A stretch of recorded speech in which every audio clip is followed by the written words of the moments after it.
They know the magnitude of this football game.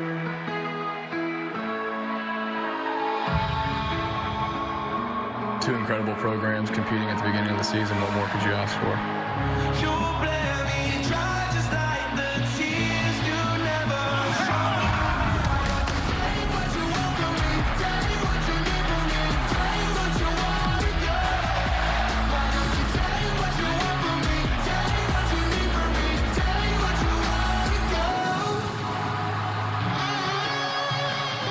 They can't take our toughness away from us. They can't take our pride. LSU, it's going fast, going. The whole nation's going to be watching. Longhorn Nation, we're back.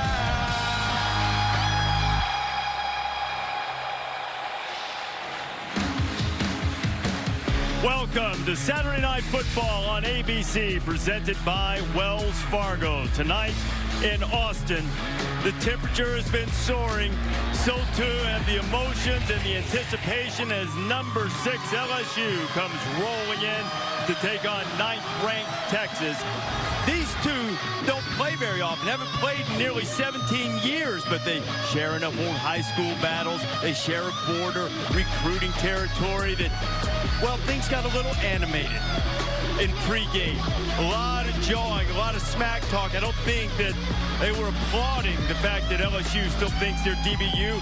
Caleb Chason, though, goes over and helps himself to some of Texas water on the sideline. I don't think that was a peace offering from the Longhorns necessarily. I don't think so either.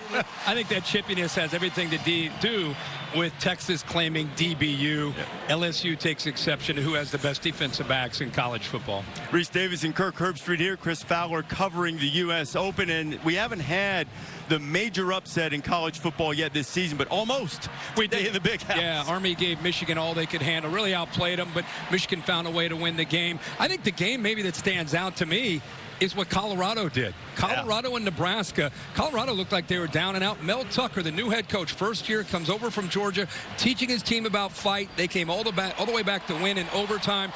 Says a lot about CU, and all of a sudden we take a peek at them in the Pac-12. That's one that was a little testy as well, leading up to it, with Nebraska and Colorado being old rivals. Texas quarterback Sam Ehlinger has been anticipating this game. He was born to lead the Longhorns. Almost from out of the womb, he was flashing that hook 'em horn sign, and just as he idolized Texas players, now he is the one that they watch. Well, last year we saw him kind of break onto the scene and become a dominant performer at quarterback for this school. And you're right, he grew up in this area, went to Westlake, same school as Nick Foles and Drew Brees, and watched guys like Colt McCoy and Vince Young, and now he wears this jersey. And who better than to try to bring Texas back to being a national contender with a win tonight than a guy like Sam Ehlinger. And he looks across the way, and the quarterback for LSU seems a lot like Sam Ehlinger to me. And watching him will be Joe Burrow's dad, Jim, the longtime defensive coach. You know what? That's not going to help him get better seats. Jimmy's seats are way up in the corner. He's new at this. He's been a defensive coordinator. In fact, he hasn't done this for 50 years. He told Joe, not being out and coaching, but Joe is fired up. Another guy who had some experience last year, transferred from Ohio State, has a new offense that we'll talk more about. He's very excited to have a chance to see where that offense is, back in the shotgun, getting the ball out of his hands quickly. Both very smart football guys who love the chess match going against the defense at quarterback for Joe Burrow and Sam Ehlinger. It's been more than half a century since these two met in the regular season. We're about to get it on in Austin tonight. The Nissan pregame rush is next, after this message and a word from our ABC stations.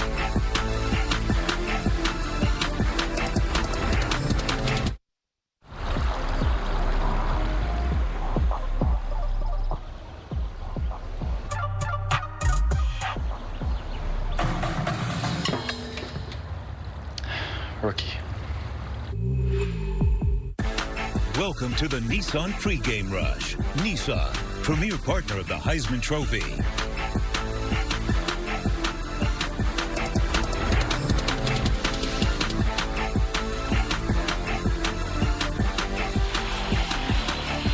Closing in on kickoff here in Austin, Texas and LSU, a top 10 showdown on Saturday night. Kickoff temperature expected to be right at triple digits, and this has not discouraged the fans in the least, even starting with College game day early this morning. Look, we're going to see LSU, and they're going to look familiar in those uniforms and the helmets that we know so well, but what they do on offense is not going to look like LSU. No, we're fired up to watch this. Steve Insminger is the offensive coordinator. He still calls the plays for LSU tonight. He'll be upstairs. What's different is Joe Brady comes over from the New Orleans Saints. He was obviously learning a lot from Sean Payton, Drew Brees, but before that, Joe Moorhead at Penn State. He's only 29 years old, but he brings a very diverse attack, and he has a veteran quarterback in Joe Burrows. Biggest thing you're going to see is they're going to be a shotgun, and look at the receivers. Last time you watched LSU, well, they have 5 receivers out where they're trying to get their athletes in space, trying to make plays. The run-pass option, you see top right, RPO game. So Joe is going to read the safeties on plays, especially in the red zone. That safety gets a little greedy, gets down, wants to make a play. They'll go right behind him, have a chance to hit one-on-one with their receivers against the Texas defensive backs. And as we said, LSU in the past, for years, going all the way back to the national championship against Alabama, they've won games with defense, special teams, not losing on offense. Tonight, they're going to start this new offense of getting their athletes in space and trying to attack as an offense. Can't wait to see how they do on the road tonight against Texas. They had 14 different receivers catch passes last week, and you see Texas, who runs a very similar style offense, touching the horns and getting ready to come out in front of this raucous crowd. This environment for game day is much different than what we've experienced in the past. Sam Ehlinger is the undisputed leader of this football team. He gets on players on both sides in practice, demands that they adhere to the standard, the culture that Tom Herman has set. They use words like committed and compelled to make sure that each is holding each other accountable so they can get Texas back to that championship standard. The big flags are coming out. Anticipation starting to build. Video board. And Burnt Orange is standing in the tunnel, eyes set for this showdown with LSU, something you haven't seen in the regular season since 1954. Long-standing grudge. LSU feels that Texas kept them out of a Cotton Bowl bid and a national championship shot about 50 years ago. They've been mad at each other ever since. Played in one bowl game since then. And tonight they will renew acquaintance as the first of a home and home. There is Joe Burrow, Grant Delpit, number 7, the sensational defensive back. And the fireworks have started, and Sam Ehlinger is leading his ball club out onto the field here at DKR, Texas Memorial Stadium, for this highlight game for this college football Saturday. This has been the Nissan pregame rush. Kickoff from Austin between Texas and LSU is coming up next. And now, a look inside Nissan's Heisman House.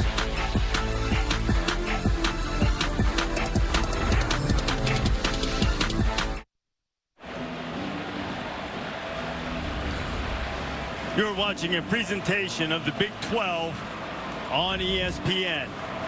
Just finished the coin toss here in Austin. LSU won and deferred. Texas will get it first. Well, here's the good news, Kirk. It's not quite 100. There is some humidity, wind swirling down on the field a little bit. It did reach 100 again today. Both of these teams experienced that in camp. Texas had almost 3 weeks worth of 100-degree weather, and certainly it wasn't cool in Baton Rouge for Joe Burrow and the fellas either. Yeah, I think it could be hot for you and I and the fans, but I think these players are conditioned. Game already is in shade, so I don't think the heat will be a factor. And besides, Caleb Von Chason's already found where Texas keeps its water in the pregame. LSU kickoff team taking the field. Texas return guys, Deshaun Jameson and Devin Duvernay, are back. Getting set to kick it away is Avery Atkins for LSU. He had 10 kickoffs this year and got a pretty strong leg. Kickoff specialist for the Tigers. You look at Tom Herman. And we are underway in Austin Atkins will drive that thing right out of the back of the end zone. And we'll start on the 25. And to introduce us to the Texas quarterback, here is Jenna Ellinger. And starting at quarterback for the Texas Longhorns, number 11, my son, Sam Ellinger.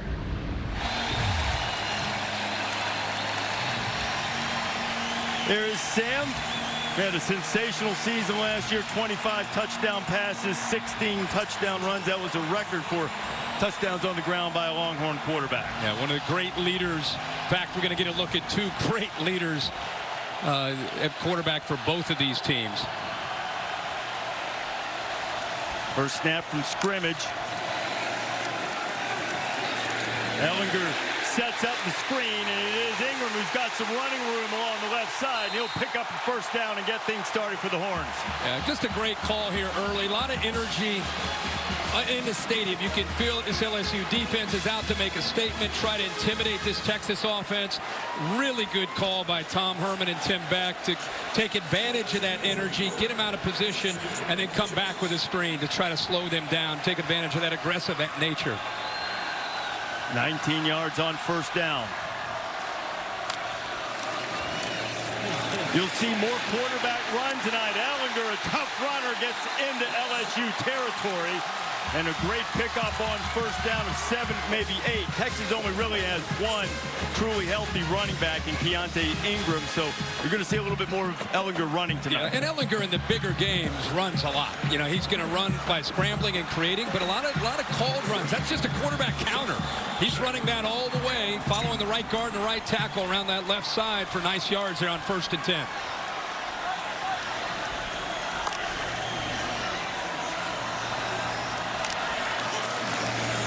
Second and 2. Ellinger with a down to play with. Takes a shot deep, and he overthrows Brennan Eagles, who had a big opening night with a couple of touchdowns against Louisiana Tech. Perry Vincent on the coverage. But after the great pickup on first down, they could afford to take a shot. Yeah, absolutely. And they're trying to create matchups with this offense, trying to give you multiple receivers, trying to get a safety matched up against one of these faster wide receivers. And Eagles can fly. That time matched up against a safety. It's a great matchup for Texas. And now the first third down of the night, 3rd and 2, and Ingram makes his second catch, and just a tremendous open field tackle by Grant Delpit, the All-American. This you can make an argument that Grant Delpit is as good as any player in the country. Look about as a safety, he is fired up. Talk about leadership. He'll come up. He's known for his ability and range downfield, but this gives you an idea what he can do coming up in run support. Open field tackle, as good as you will see from a safety. So Ryan Buchevsky is lined up in punt formation for Texas. The freshman Derek Stingley is back. Stingley signals for the fair catch, lets it go over his head, and Buchevsky deadens it nicely just inside the 10-yard line. So LSU now has the ball, a long field in front of them, and let's meet the Bayou Bengal quarterback. Starting at quarterback for the LSU Tigers is my son, number 9, Joe Burrow. Go Tigers. And there is Jimmy Burrow, for a long time a defensive coach. Played at Nebraska, has been with Frank Solich at Ohio U for a number of years, but wanted to step away from coaching and watch his son play. And boy, did Joe have a great week last week. 5 touchdowns, only 4 incompletions in the debut of this new offense. They'll keep it on the ground. And a pickup of a couple for Clyde Edwards-Helaire as we take a look at tonight's Chick-fil-A impact players. LSU's going to have to make plays on the perimeter. Need big-time playmakers. Chase, number 1, maybe the most talented receivers. Thaddeus Moss, the tight end, and son of Randy Moss, 81, will get involved. You also see us on the defensive side, Osai is an outstanding linebacker who's got to be able to make plays as an inside linebacker, but also as a pass rusher. Clyde Edwards-Helaire, the junior from Baton Rouge at running back now. LSU played 5 running backs in the opener, and they have confidence in all of them, so they'll keep those running backs fresh. They're also good in the passing game. All caught passes. Joe Burrow can do this, much like Ellinger does, a powerful, tough runner, and gets up to the 20, about a yard short of the first down. We told you in the open about LSU with the 5 receivers out. Texas that time covering them, but a good job of running that time by Burrow. Edwards-Helaire, and Texas got up there and made a strong hit. And it'll depend on the spot to see how close they got. I think it was Malcolm Roach, the Baton Rouge native, who got in there along with Keandre Coburn. Coburn got a great push up the middle. I think that's really what gave Texas a chance there, but LSU just enough to be able to pick up that first down. Good battle at the line of scrimmage tonight with LSU's offensive line, an area they really focused on trying to get better against this Texas, the size and the athletic ability of the Texas D-line and linebackers. Look at this Texas, look at this LSU offense. Empty. Where's the fullback?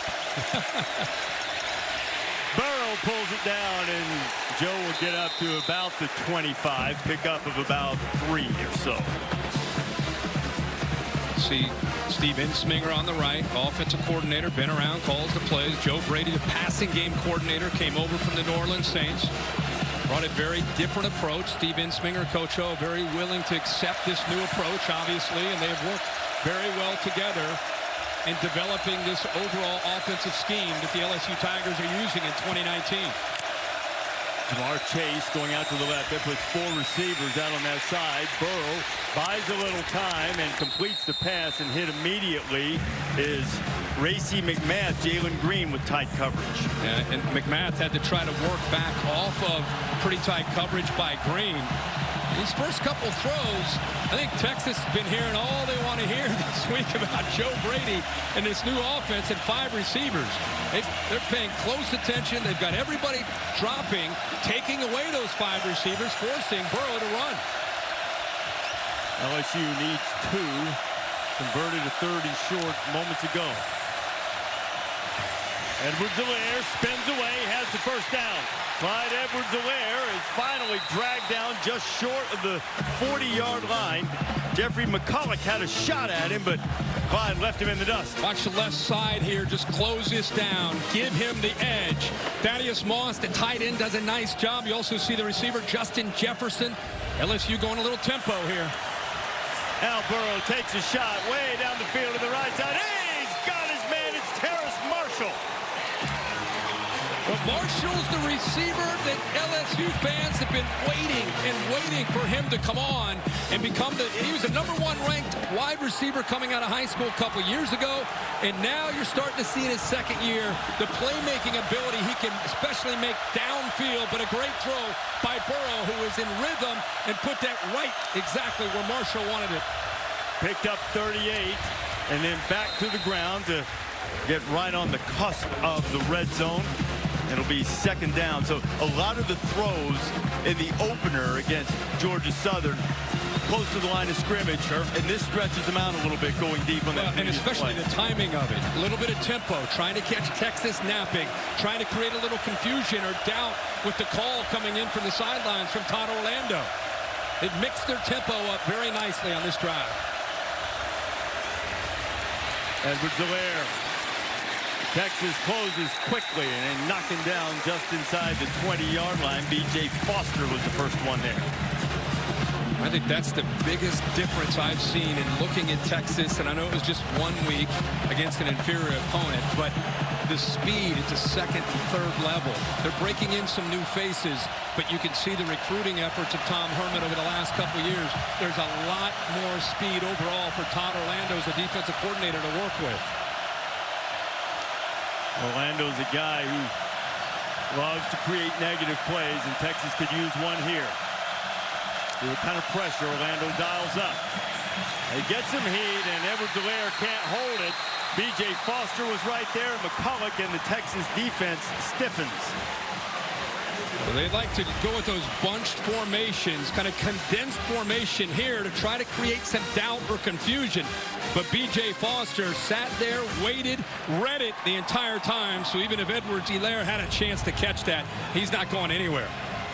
This is Cade York, a freshman from McKinney, Texas. He made a couple of field goals for LSU last week against Georgia Southern. Has a chance to break the ice on the scoring from 36 yards out.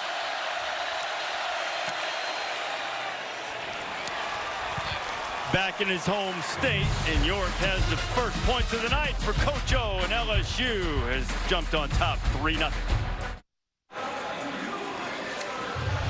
Here in Austin, LSU on top of Texas 3-0. Maria Taylor working the sidelines for us tonight.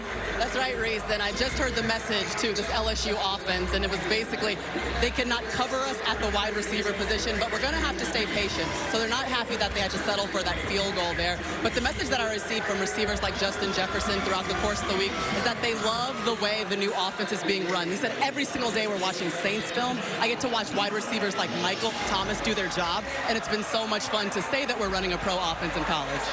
Maria, I'm seeing the same thing they're seeing. It's going to be a great battle on the perimeter with those LSU receivers and those young corners from Texas. Avery Atkins with his second touchback of the night as we take a look at the Chick-fil-A impact players on this side of the ball.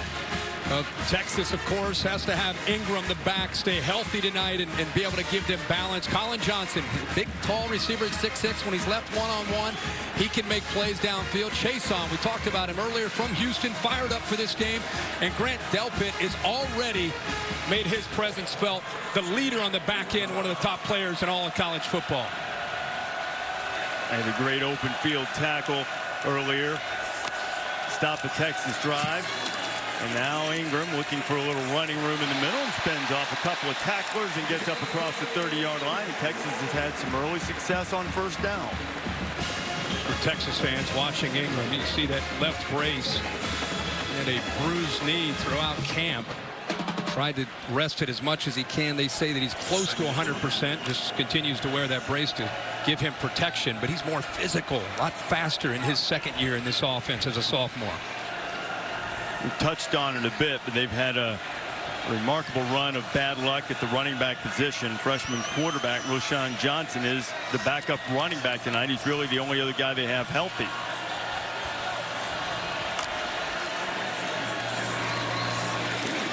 Ellinger taking a shot into traffic, and they're wanting the flag to come out. That was Kerry Vincent again on the coverage against Devin Duvernay. And we do have a flag back close to the line of scrimmage, and Ellinger's indicating it's on LSU. It looked like maybe a late hit. Ball's a little high here. Remember, personal foul. Yeah. Hands to the face. Number 90, defense. 15-yard penalty. An automatic first down. He actually got into the face of Parker Braun, who is trying to protect the quarterback, and Lawrence is the leader, one of the top players on this SEC defense, one of the more experienced players, but we know he's physical, but when he gets up high right in front of the referee, that's going to be called every time. Lawrence hit for 15 against Parker Braun, who's a graduate transfer offensive lineman from Georgia Tech. They've had to get Parker out of the habit of that 4-point stance and the option that he worked with under Paul Johnson, but he's a tough, hard-nosed guy playing left guard for the Horns. First down for Texas. Ellinger pulls it down, gets into LSU territory and slides ahead and picks up about 5. I'm just watching the battle because if you put a safety in the middle of the field, that's where Texas with Sam Ellinger, he's going to throw the football on the outside to Colin Johnson. Up to this point, for the most part, LSU's kept a couple safeties back, trying to avoid that matchup. They just caught LSU's Jacoby Stevens coming on a blitz, and he was almost in Ellinger's pocket by the time the ball was snapped. So with 5 yards against LSU. Offside. Number 3, defense, unabated to the quarterback. 5-yard penalty, second down. Go from 2nd and 6 to 2nd and 1, and that's Christian Fulton, one of LSU's standout cornerbacks. Fulton and Colin Johnson got tangled. Crowd's actually reacting, but I don't think this was intentional by Fulton at all. They just ran into each other. You can see they both went down. Fulton taking the worst of it, still on the ground. LSU medical staff out attending to Christian Fulton. While they do, we'll take a break. Saturday Night Football on ABC is presented by Wells Fargo. This is a commitment to better banking. This is Wells Fargo. And in part by Nissan, premier partner of the Heisman Trophy. Nissan Heisman House here in Austin this weekend. There's Ricky Williams and Neil Everett. Ricky won the Heisman, Neil did not. But Neil is part of that Heisman House family. As you look at the Xfinity Skycam, you can check out our alternate angle Xfinity Skycam coverage of tonight's game it is streaming live on the ESPN app. We were just talking earlier about them keeping a couple safeties back, and you can see them back here. That's to protect themselves of trying to avoid that vertical throw by Sam Ehlinger.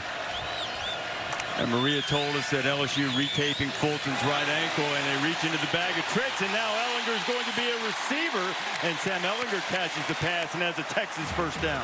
I love that Duvernay, who has great speed, but the ball flying through the air is going to go faster than him running. He had the option to take off. Good job by the lineman not getting downfield, and he just flips it out there to the athletic Ehlinger to be able to make a nice play for a first down. Now the look to keep LSU honest. Ehlinger going up top, and they're going right after Cordell Flott, who replaced Fulton, and Brennan Eagles has it. Yeah, they went after the freshman, Scott. We just kept talking about safeties on the hash to protect. This time, they're not able to do that. Flott is there, but because of the long arms and the ability to adjust back, Eagles makes a great play on the football, and the young freshman, Flott, gets exposed there early. 28-yard pickup makes it first and goal. Ehlinger has it batted down and almost picked off. Rashard Lawrence got a big hand on it. Well, what we're starting to see on that left side is 90's a problem. 90 in white is starting to get penetration. And he's not doing it necessarily with quickness, just raw power, pushing him back into the backfield. Ehlinger, this is what he does in the red zone. The tough runs. Ehlinger inside the 5 and finally knocked down Calebon Chason among those on the tackle. I'm always amazed when you watch Ehlinger in this area. Defenses know it's coming, but give the Texas offensive line a lot of credit. There was a great surge on that right side, pushing the LSU defense back.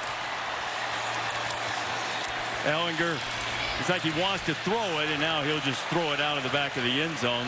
Applying the pressure was Chason. We keep talking about Ehlinger and talking about a comparison, and his own coach has talked about it. Coach O has talked about it.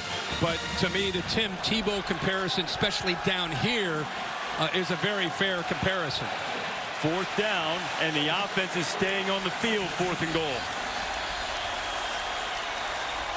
Got Cade Brewer in the lineup. Also, Reese Lato, tight ends. Ingram in the backfield, fourth and goal.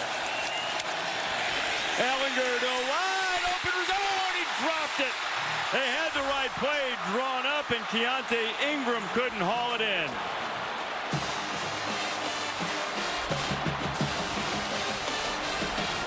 They had exactly what they wanted. Nobody accounted for Ingram out of the backfield. They went formation into the boundary. The linebackers never accounted for Ingram. He's left all alone. Ball's a little high, but Ingram would tell you he's got to make that catch every time. LSU loses the back out of the backfield, and Texas cannot capitalize. First roll of the dice of the night comes up snake eyes for Ehlinger and the Horns.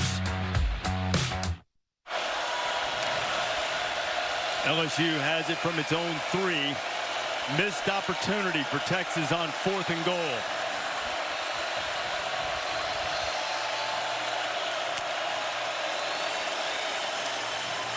Burrow from his end zone taking a deep shot. He wanted to try to get a little space with Justin Jefferson. Texas on that fourth down went tackle over right here with Cosme. You have the H back here as well. Everything tells you QB run. That's what LSU's anticipating, but if they go the other way with the throw back to the tailback who is open, nobody there to account for him, and Ehlinger just feels like, oh my gosh, got to shake that off. Don't know that you would call it a bright side, but at least they have LSU backed up for the moment. Edwards-Helaire is greeted by Malcolm Roach, and not much doing. Fired up is Malcolm Roach, Baton Rouge native, leader, captain. They call him the glue of this defense. Look at him just pushing himself around, throwing offensive linemen around. Dekulis that time, the right tackle, going head-to-head with 32. Third and long, deep inside their own territory.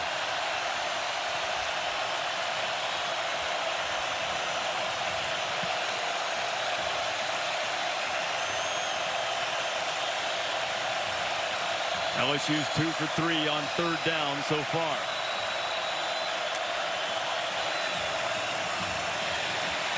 Burrow has it tapped out, intercepted.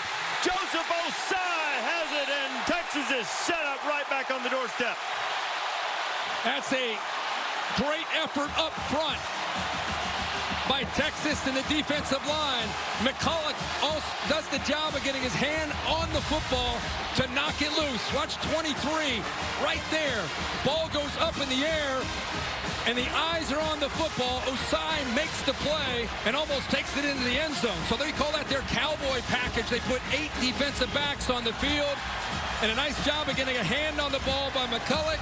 And just the awareness of that Texas defense on third down and thinking about the football. And Osai comes up with that big interception, and Ellinger and the offense back on the field. Osai had a pick 6 called back last week. He had another interception that counted, so he's been all over the place. And, man, he has Texas set up now to try to get on the board and atone for the missed opportunity a few plays ago.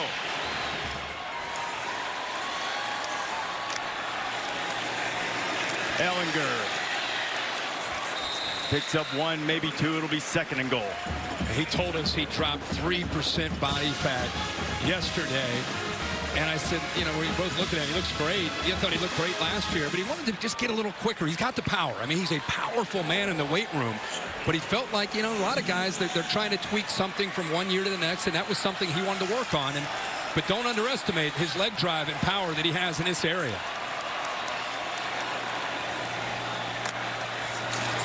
Ellinger, counter, going back, looking, straining. Touchdown!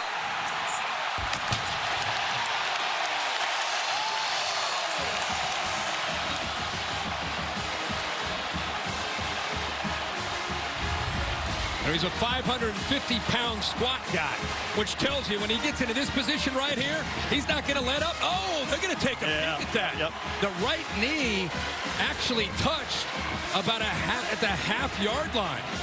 It's the progressive pylon cam. You see the knee right there before he gets to the end zone. Definitely going to take a peek at this. We have an SEC officiating crew. David Altman is our replay official. Before having any body part down, this play is now under video review.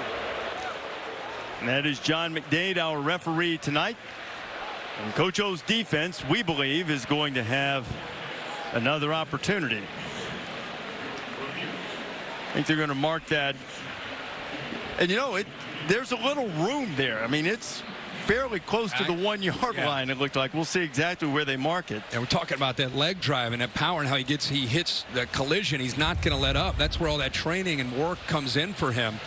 Following the H-back and the tackle and just pushing himself. But it's very clear that the right knee down right there. It's, you know, maybe inside the 1, maybe on the half-yard line, possibly. He's almost straight up. I think they'll mark it just inside the 1 where it will be 3rd and goal. Yeah. Dave Kataya telling us it's going to be the half-yard line. That's being generous, Dave, if they give him the full half-yard there. Dave Kataya, our officiating expert, up here in the booth with us. After further video review, the runner's left knee was down prior to the ball breaking the goal line plane. The ball will be placed at the half-yard line where it'll be 3rd down. And Dave's right again. They never place it on the 3/4-yard line, do they? No, Dave says actually they do. You know, these last couple series, they have had 4 plays inside the 8-yard line and not able to come away with any points as of yet. LSU just not giving in, showing some pretty good fight with their defense backed up near their own goal line. Let's see what Texas does. Remember, they tried to trick them. The last time they ended up dropping the ball with Ingram. 3rd and goal.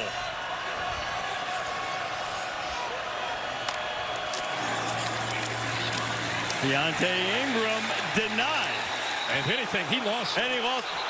Well, the football's loose, but the official is coming in. I believe they're going to Going to mark it dead. Yeah. And a 4th and goal is coming. This LSU defensive line just submarines Texas. And these short yardage goal line situations, it's about which of the lines gets off the ball quicker. See LSU, see the penetration by them? They get lower and they get off the ball quicker. That allows that next level of linebackers and safeties to be able to submerge the ball carrier. And he lost yards there, or lost maybe a half a yard there.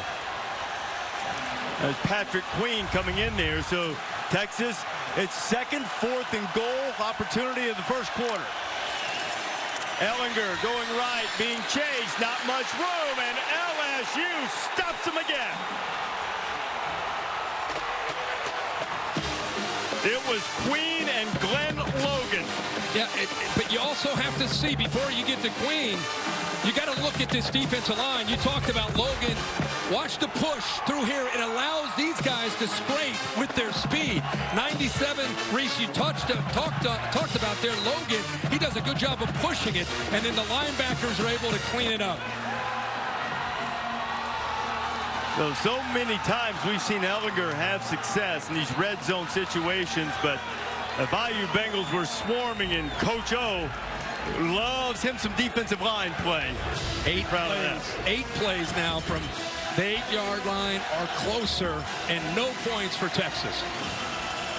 So LSU takes over again inside its own 5. They tried a deep shot out of the end zone last time on the first play. Blitz coming, quick pass this time out to Justin Jefferson. Jefferson getting a little breathing room, and it's knocked down just short of the first down. Pickup of 9, Caden Stearns on the stop. That's 8 plays, 8 yards, or 8-yard line or closer, and just no points.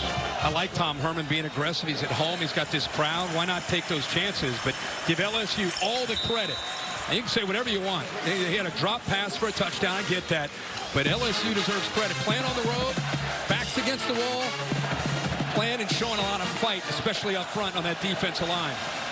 On the drop touchdown, Kirk, they got him to 4th down, too, so certainly they deserve the credit for it, as Edwards-Helaire is greeted and slips the tackle and gets away from the normally sure tackling Brandon Jones. And picks up some yards across the 20. That is textbook on how to get off a block, a stalk block by a wide receiver. Jones, 19, gets off of that attempted block by Jamar Chase. And they were locked there for a while. But, man, that's the way he worked on it in drills on Tuesday and Wednesday to get off the receiver and make the play.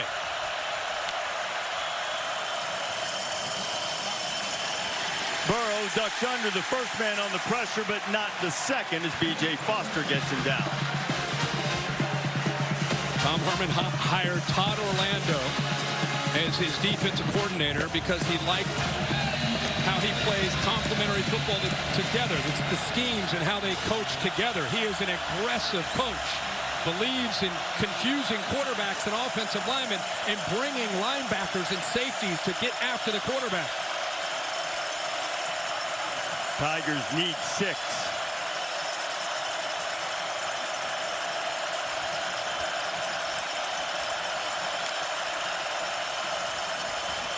Burrow steps away from the pressure. He's got plenty of room to pick up the first down and more. And Joe, who's not much of a fan of sliding, will get out to the 35.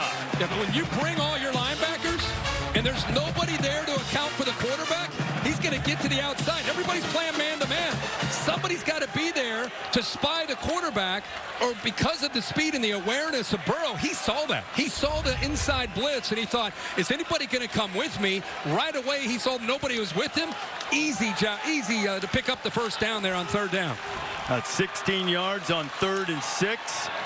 And man, oh man, the score's 3-0, but we've had some action here. The end of the first quarter here in Austin. We'll be back after this message and a word from your local ABC station. The super big Samsung QLED TV is made for football.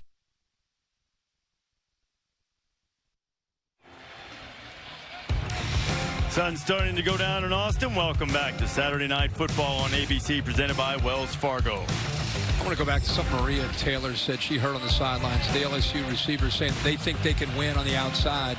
It just feels like LSU eventually is going to take another shot. Need to try to stretch this field with Texas leaving their young corners on islands. Texas had a couple of opportunities. LSU stopped him on downs and goal-to-go situation twice. Burrow wanting to take a shot, but he didn't have enough time. B.J. Foster was there to wrap him up. Yeah, it sure looked like he was thinking about maybe going downfield.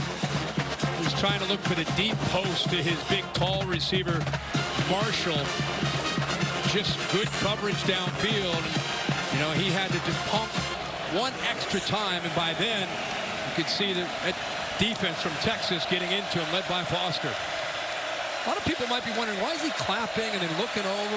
What he's trying to do with the clap, it's almost like a dummy clap, trying to get Texas to tip their hand for the coaches on the sideline to see the play and then make a call that could maybe work against that coverage.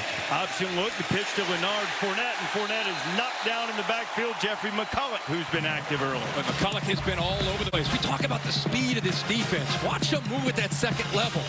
Watch how quickly they're able to get off blocks. It puts a lot of pressure on Sadiq Charles, the left tackle. He's being asked to get up to McCulloch and make that play while he's coming downhill with a lot of speed. That's a tough ask of a left tackle.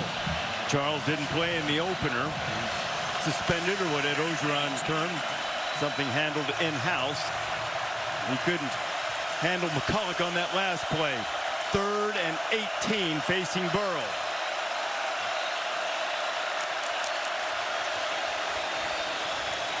Barely got the play off. Fournette carries it and gets up across the 35. That'll just give him a little bit more room to punt. Yeah, and if you think about that, where this drive started, inside their own 5-yard line, they're at least able to flip the field a little bit. And they got 33 yards, and they're all the way out to the 36. I mean, they were starting at their 3-yard line. So a couple first downs gives them a little breathing room and puts their own defense in a better place.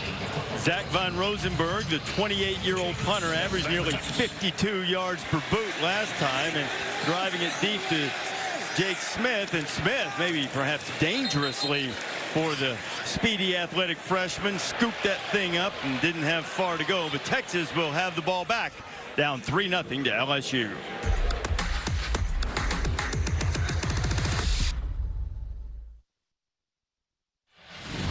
Much as Texas wants to be able to throw the ball with Ellinger and run with them, they need a night from Keontae Ingram. He's off to a bit of a slow start, drops his short touchdown, not able to really get on track running the ball. Give credit to LSU's defense. That time it was Patrick Queen stop. Again, you can see on the sideline, a little frustrated. Only has a couple, 2 carries for about 7 yards so far in that drop pass. So a slow start.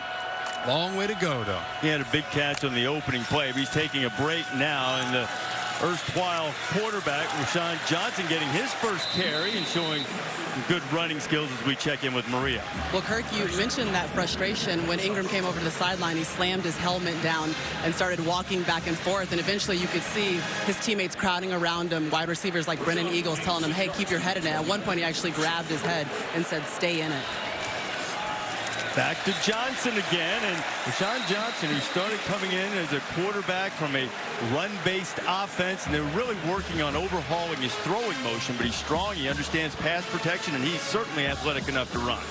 And if you're keeping score at home, they've had a number of injuries. He was a quarterback from spring football all the way until 2 weeks ago. Last time he played running back, 5th grade. So when you're watching him, think about that. Last time he's a running back, it's 5th grade. He's out here playing against LSU after 2 weeks of practice. The first down picked up by Johnson, and Ellinger misfires. He had an open receiver. It was Jake Smith. So, Kirk, you were talking about, and we were talking about the running back depth chart, and this is it. Rashawn Johnson and then Benda, who was moved from linebacker. They are missing Jordan Whittington, a freshman they were very high on, who had a torn adductor muscle, and he'll be out several weeks as he went to Philadelphia specialist Dr. Bill Myers to get that fixed up, best in the business, so he'll be good as new once he heals. But, in the meantime, the Horns aren't deep there. No, Daniel Young, Darian Brown, Jarrett Smith, I mean, they just cannot stay healthy there, so they've had to move some guys that play other positions, a quarterback and a linebacker, to get some depth behind Ingram. Colin Johnson's brother's running back. He's banged up as well. Ellinger throws underneath. He completes it to Eagles, and Brandon Eagles is hit short of the 40-yard line. Takes a big hit there. Michael Divinity was in on the tackle, and it'll be 3rd down. That's the best thing you've seen today. What a setting here in Austin. A couple years they'll finish the end zone project. In 2021, it's about as beautiful of a stadium as you'll see in the country. And it is going to be spectacular when they finish. They've overhauled the entire game day experience here in Austin. Texas hasn't converted a third down tonight. This would be a very good time for the people in Burnt Orange, and they do. A catch and immediately hit is Cade Brewer, but he got enough for the first down. Jacoby Stevens bringing the lumber, but the chains will move. Yeah, that's where as a tight end, you know you're about to get hit. The safety knows you're running right to the first down sticks. He gets a running start. Stevens just unloads into Brewer, but he holds on to it. Ellinger taking a deep shot for Johnson. Colin Johnson is out there. Did he hold on to it? Yes, he did. I think Stingley got it. Oh, did Stingley get it? My apologies. You're right. Well, they're discussing things right now. The two officials are talking. You know, the ball was as they hit the ground. Catch by Texas. First down. Wow. Because, Reese, what I saw is the ball was kind of between the two of them as they hit the ground, and then Stingley, after they hit the ground, took it away. That's the one-on-one matchup Texas wants. You see well, that's a tough angle there. Yeah, that might be able to see better here. That's a true freshman against a veteran, one of the top receivers in the country. A great matchup. See, that ball is loose when they hit the ground. I don't know. I just don't know if Johnson had possession when he hits the ground. And Stingley just ends up taking it away from him after they go to the ground. Simultaneous possession would go to Texas, but from the angle we saw a moment ago, that looked more like the Stingley had. It looked like his hand is in there the entire time. Obviously, the ball's loose there, still loose. Boy, there's no way. There's no way that's a possession and a catch for Texas. If anything, incompletion or an interception for LSU and Stingley. And you also have to look here and see if before Stingley got possession, did he touch out of bounds, too. But does he have it before that foot goes out of bounds? This is the beauty of having Dave Kataya up here in the booth, because we could just hand it over to him and see what Dave thinks. All right, here's the interesting issue with this. Now, the rule is control with the foot down, but that ball right now is moving, and it hasn't hit the ground yet. Boy, does it hit the ground there? He hasn't hit the ground yet. Now, watch this. Let's see if it hits the ground. After video review, the ball hits the ground prior to possession by either the receiver or the defender. This is an incomplete pass. It'll be second down. Safest call. I thought it was either an incompletion or an interception. I agree. And if Johnson never really had the ball, did he? No, and if you could let that replay run a little more, I think you'll see that point of the ball hit the ground. So all that for second down. And it sort of brings me back to the point that I made at the end of the first quarter. All of this, it's 3-0. Right. Colin Johnson is one of the best drop rates in terms of, making every catch he has the opportunity to. And Stingley was the #1 cornerback in the country coming out of high school. He has already made his presence felt for this LSU team. And they had a battle, and they'll have a few more tonight. Going to try the other side away from Stingley, and Sam's shot for Brennan Ingles is too high. And Christian Fulton, good to see him back in the game, is on the coverage. Continue to go look for the one-on-one matchups. The safeties are the key to Sam Ellinger on first and second down. Chason turns the corner, can't get there, and Eagles catches it and keeps his feet. Brennan Eagles into the end zone. Touchdown, Texas.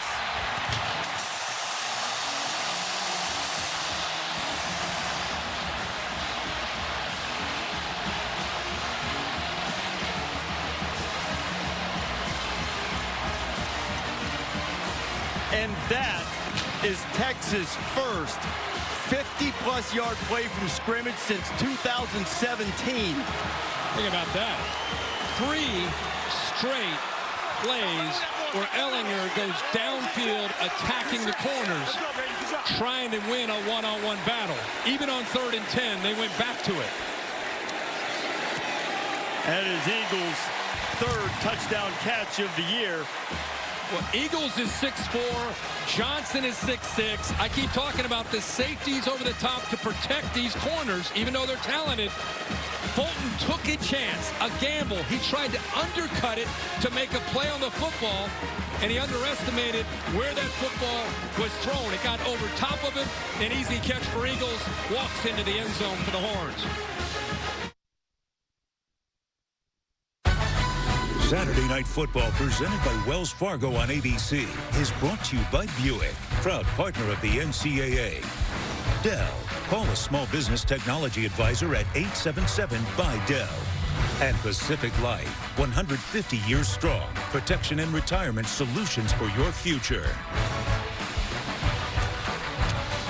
Aerial coverage from Austin tonight is provided by Goodyear, recognizing those who rise above the rest. Goodyear is more driven. Texas just got that 55-yard touchdown pass. Kirk, Sam Ellinger, Tom Herman both said they had to win one-on-one battles, and that's it. Eagles won one there. Kick will go into the end zone. LSU's first 3 drives hadn't started it better than their own 11, so they'll be happy to start at their own 25 after that.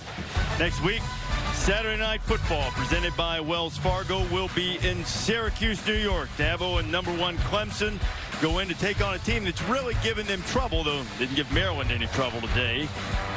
Clemson and Syracuse, 7:30 Eastern on ABC. Those last 2 years, that has been a big-time matchup. As you said, beat them a couple years ago. Last year, had them on the ropes. And now they get them back at home at the Carrier Dome.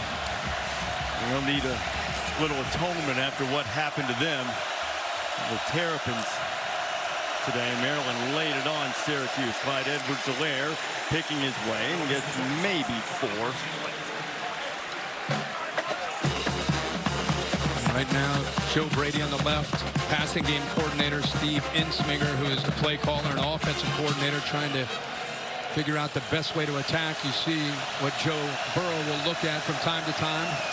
Like right now, he's looking over to somebody's a live call, a couple dummy calls on the sideline. Burrow down the middle, complete for a first down, is Justin Jefferson on the grab out just across the 45-yard line. Good job of the offensive line, giving him just enough time. You see a blitz that came in late off to his left, but they gave him enough time. And a nice vacancy there in the zone to hit Jefferson. Pick up at 17, and Edwards-Helaire, if McCulloch hadn't been there, had a little running room, a short gain of 3, maybe 4. Yeah, 4 verticals, just clearing the Texas defense out and then just trying to create a little bit of room underneath to the back and see if he can make somebody miss. Trying to create space for their athletes. And LSU getting lined up quickly. New tempo-based offense.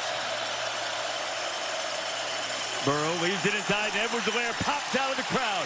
Clyde's inside the 30 and down close to the 25-yard line, and the Bayou Bengals have something brewing. And you mentioned Charles missed this game last week. Watch him seal underneath and then just do enough. You know, a lot of times you don't even have to necessarily put a guy on his back. Just get in the way of a blitzing linebacker and give your back leverage and a chance to cut underneath you. Pickups of 17 and now 24 on this drive. Leonard Fournette was greeted immediately, but fought ahead for 1. There's a flag down.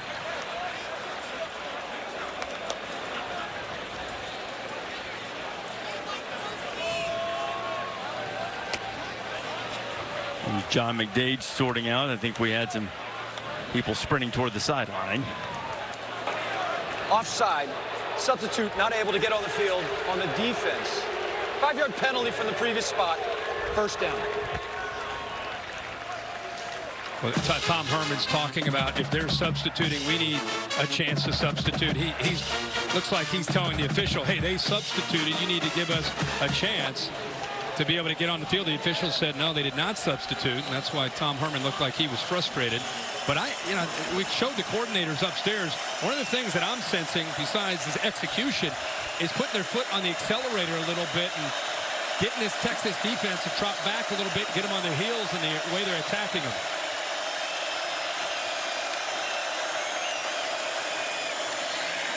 Burrow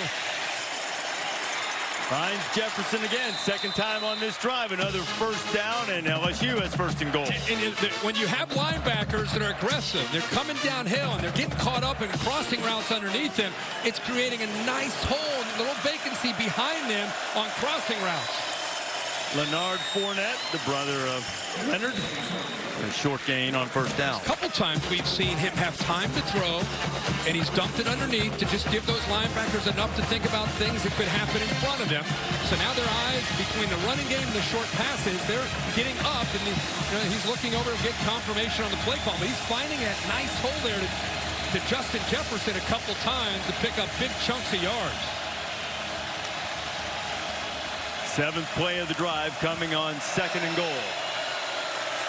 Burrow still has it, firing into traffic, and it falls to the ground. Brandon Jones almost had a chance to pick it off. Yeah, he's trying to move the safety 7. Stearns with his eyes takes a chance throwing that ball back into coverage, and he's lucky that Brandon Jones, the veteran in the back end of Texas's defense, doesn't come up with a pick. See, he moves 7 enough, but 19 he underestimates, and nice job of extending, laying out. Ball's thrown a little behind. Jones almost comes up with a pick. So now this is the end of the field where people have had trouble getting into the end zone. Texas has stopped on downs twice on this end. Right in front of the student section, too. Burrow fires, and it's caught by Justin Jefferson for the touchdown. How fitting. Twice we just talked about how they're getting the ball to Jefferson behind the linebackers. Why not try it again? Watch the linebackers unaware of what's behind them. Unaware, and see that big hole? Third time on this drive, they've been able to locate between the linebackers and the safeties. There's a good look at Burrow's eyes. Does what he needs to do. Knows he's eventually coming back. He was trying to move 7 just enough. Stearns, and then come back and make the throw to Jefferson, who had enough room to catch the ball and then hold on to brace himself before Stearns hit him. How about Jefferson now with 4 catches for 44 yards. He was the big play man on that drive, along with the run by Edwards-Helaire, and LSU answers Texas' big play with a touchdown drive of its own. And Joe Burrow and the Tigers regain the lead at the halfway mark of the second quarter.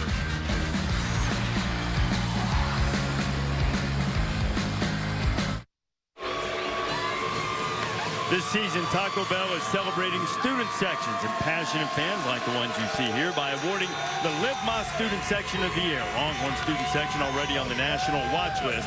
Go to ESPN.com/Taco Bell to see how your school can compete and get the committee's attention by using hashtag Live My Student Section contest. What a different atmosphere. We've been coming here for years.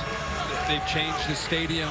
New athletic director, new approach to home games. Student section now is general admission, so first come, the first ones here are going to get the best seats, and it's a totally different scene here. No blocked seating. Longhorns will have it on the 25. Chris Felica. What does Chris Felica have for us? Tonight's Aflac Trivia question for you, Mr. Davis. I'm going to test your NFL draft knowledge as well as Mr. Herb Street. LSU, of course, has been a staple in the NFL draft, certainly on the defensive and offensive side of the ball. But I want to know who was the last Texas offensive player taken in the first round of the draft. Bear, I'm going either Roy Williams or Cedric Benson, maybe. Roy Williams? Yeah, the late Cedric Benson would be a good guess. How about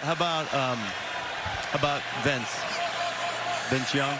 Yeah, well, that would be the easy. Yeah, he would be the easy. There's got to be somebody since then, though, right? Yeah, it's a sneaky. Somebody since then. Somebody's sneaking around. Yeah, Vince Young first overall. Yeah. You were all over the place, but one of you did ultimately answer tonight's Aflac Trivia question. It was easy. It was Vince Young. 2006. I'm thinking that was. Sometimes your first instinct's the right instinct, but it's amazing to think that Vince was the last guy taken. Bear, that is remarkable for the success that they've had. They played for national championship a few years after that, after the 2009 season. But that's almost shocking. It really is. Boy, those are the glory years. 05. Colt McCoy came in after Vince Young. They had a really good 7 or 7 or 8 years there with Mac Brown as a head coach, recruiting such high caliber athletes, but it was all built around Vince Young and Colt McCoy at quarterback. And really, they hadn't had that type of stability at quarterback until Sam Ehlinger took the job and really asserted himself last year.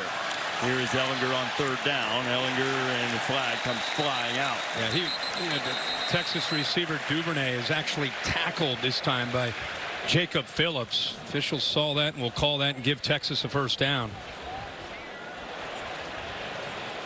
Phillips is a hard hitter, but sometimes in Holding, 6, defense against an eligible receiver. This is a 10-yard penalty for the previous spot with an automatic first down. That's not always his strong suit, is dealing with guys in space. No, he is a, as you say, physical linebacker at times, does struggle in coverage. Coming out of high school in the Nashville area, actually played on the offense, but also a linebacker, safety type of guy. But when he gets matched up one-on-one, especially against a quick receiver like Duvernay, that can be a problem. So the penalty gives the Horns a first down. Ehlinger stands in, fires into the seam in the middle, and he has Duvernay for another Texas first down. Now the offenses are cranking Remember, up. the last time Texas had the ball, they were going downfield. Now you got a couple high safeties, so instead of going out wide, now you got to try to go into the middle of the defense. Picked up 17. Ehlinger underneath. Ingram has the grab, and Phillips closed quickly. So just so you know what Sam Ehlinger's looking at, and he does this every week, it's not just against LSU. Because they're so good on the outside with their wide receivers, Eagles on one side, Colin Johnson on the other. We've got an injury. You're looking at the two safeties that really dictate the passing game and how Texas wants to try to attack a defense. There's one of those safeties, Grant Delpit. It's Braden Fajoko, the transfer from Texas Tech, who's down on the ground for LSU. And on a hot night, big defensive lineman will be working on Braden. We're hopeful it is just cramps. LSU with the lead when you come back.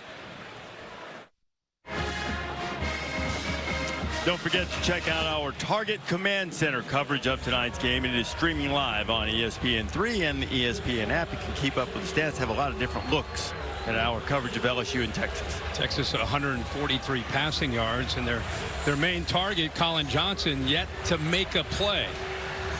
LSU doing a good job of trying to take away the downfield pass. I keep talking about the safeties, and the reason you see typically two back there is the respect they have for that deep ball on the outside. If you get one-on-one, that's when you'll see Ehlinger take those shots.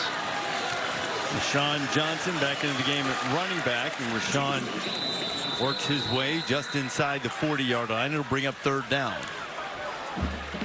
I think LSU, they feel confident with their front, with those linebackers, and trying to defend the run, keep those two safeties back where you don't have to necessarily get them involved in run support. And you can help with Dave Aranda. You can help with the safeties and taking away the height, 6'6", with Colin Johnson. It's tough when you're left one-on-one against an undersized corner. Texas needs to get it to the 35. LSU almost jumps. No contact. Ehlinger standing in. Really good job by Cosmeo and Taylor Chason, but Ehlinger took way too long, and he'll be stopped. Jacoby Stevens coming in there. Yeah, nice job. You touched on it. The left tackle, Cosme, we thought he had his hands full against Chason, but he is giving, watch on the left side, 52. You're talking about an outstanding pass rusher. He looks like he might be holding on to that jersey, but there's nobody open downfield. Nothing that Sam can do except to eat it. And I'm, you know, with his athletic ability and legs, sometimes he'll take off and pick up a first down, unable to. Great defense. Well, Cameron Dicker out there, career-long 52-yard field goal. Right now, they're lining up like they're going to let him unleash one from 58. See if he does that when you come back. Aerial coverage from Austin tonight is provided by Goodyear, recognizing those who strive to rise above the rest. Goodyear is more driven. There's a fourth down right at the 40-yard line, 4th and 5, and Texas sent the field goal unit out. I suspect they were trying to catch LSU unaware and they were going to punt it anyway, but now they send the regular punt team out. and Ryan Buchevsky, who's adept at killing the ball inside the 20, forces a lot of fair catches. The dangerous freshman Derek Stingley standing at his 10.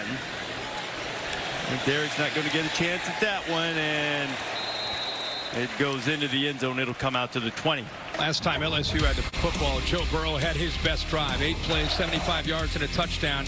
Getting those linebackers coming up aggressive all night. They said, let's take advantage of those aggressive linebackers. Justin Jefferson had a great drive himself, finding and taking advantage of that hole between those aggressive backers and the safety. And then on third down, the touchdown, where he moves Stearns with his eyes to give his receiver Jefferson a chance. And you can see that line. When they've done their job, they give 9 time to throw. Look at the night he's had, 8 of 9. Let's see what happens here on this drive here near the end of the first half. He's got freshman running back Ty Davis-Price back there, a big load out of Baton Rouge. He picks up the pass rush, and the pass is complete to Jamar Chase for the first down. That was a beautiful throw because he anticipates. That ball is out of Joe Burrow's hands before Chase was even close to coming out of the break, and that speaks to the relationship in the second year of Burrow and his receivers. Picked up 13, and Joe goes right back to work. Into the middle, and he's got Marshall. Terrace Marshall is into Texas territory, and the Tigers are finding their rhythm. And finding a rhythm, they continue to go into that hole. You know, those linebackers are going to have to start getting depth, and that's when Burrow can start checking it down underneath and get the backs the ball in space. And the freshman has his first carry, and he had some forward progress and tried to spin away. Malcolm Roach is there to stop it. Boy, Joe Burrow looks like he is in a rhythm and in command right now, this new offense of LSU in 2019. And this isn't just tonight, people watching LSU. The entire SEC West is watching LSU and Joe Burrow, taking some notes, scribbling down some notes, saying, hey, you guys watching what's going on in Austin with 9 and White? He's not too bad. He's not a man to mince words either. I think he referred to it as bringing the offense out of the Stone Age. He's right. They used to play not to lose on offense. This is a different mindset.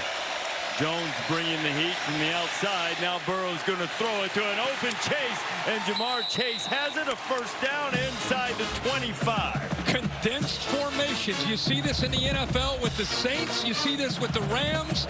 It affects the defense and their communication. Nobody sees Chase. How many times have you seen Robert Woods of the LA Rams run that route and nobody on him? That comes from Joe Brady from the Saints. Quick out. There is Chase again. He's slung out of bounds by Jalen Green. Steve Insminger, the offensive coordinator, calls the plays on the right. Joe Brady came over as the passing game coordinator. They felt that they needed to open things up, give their athletes a better chance, so they went to the Saints and found Joe Brady. Edwards-Helaire slips a tackle, and he works his way inside the 10. First and goal again for LSU. You notice those linebackers, with everything that's been happening the last couple series, aren't quite as aggressive firing down. Now they've got a lot they're thinking about. They've got to worry about Joe Burrow back there. They've got to worry about the ball being thrown behind them. Just enough to make them hesitate. Gives the running back Edwards-Helaire enough room to get up there, and those linemen a chance to get up there to block him.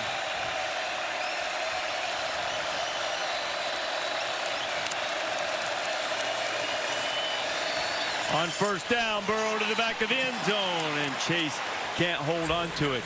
Just before the snap of the ball, one of the things Texas wanted to do was to try to tire out LSU's defense. But I saw hands on hips from the guys in burnt orange in these last couple of drives. You have your hands on your hips. You start to lose your mental edge and your focus. And when that happens to a defense, you can really get tired and can get exposed. Chase beat his man that time for a touchdown. Green. Burrow put it exactly where he wanted to put it, and Chase not able to hold on to it for the touchdown. Burrow sweeping the left side. Edwards-Helaire out to help him, and Joe is knocked down by Caden Stearns. You know, when you evaluate quarterbacks, I talk about accuracy, decision-making, and toughness. He's the son of a coach. Jim Burrow's his dad, and Joe Burrow plays with that toughness you love to see. Texas has called a timeout.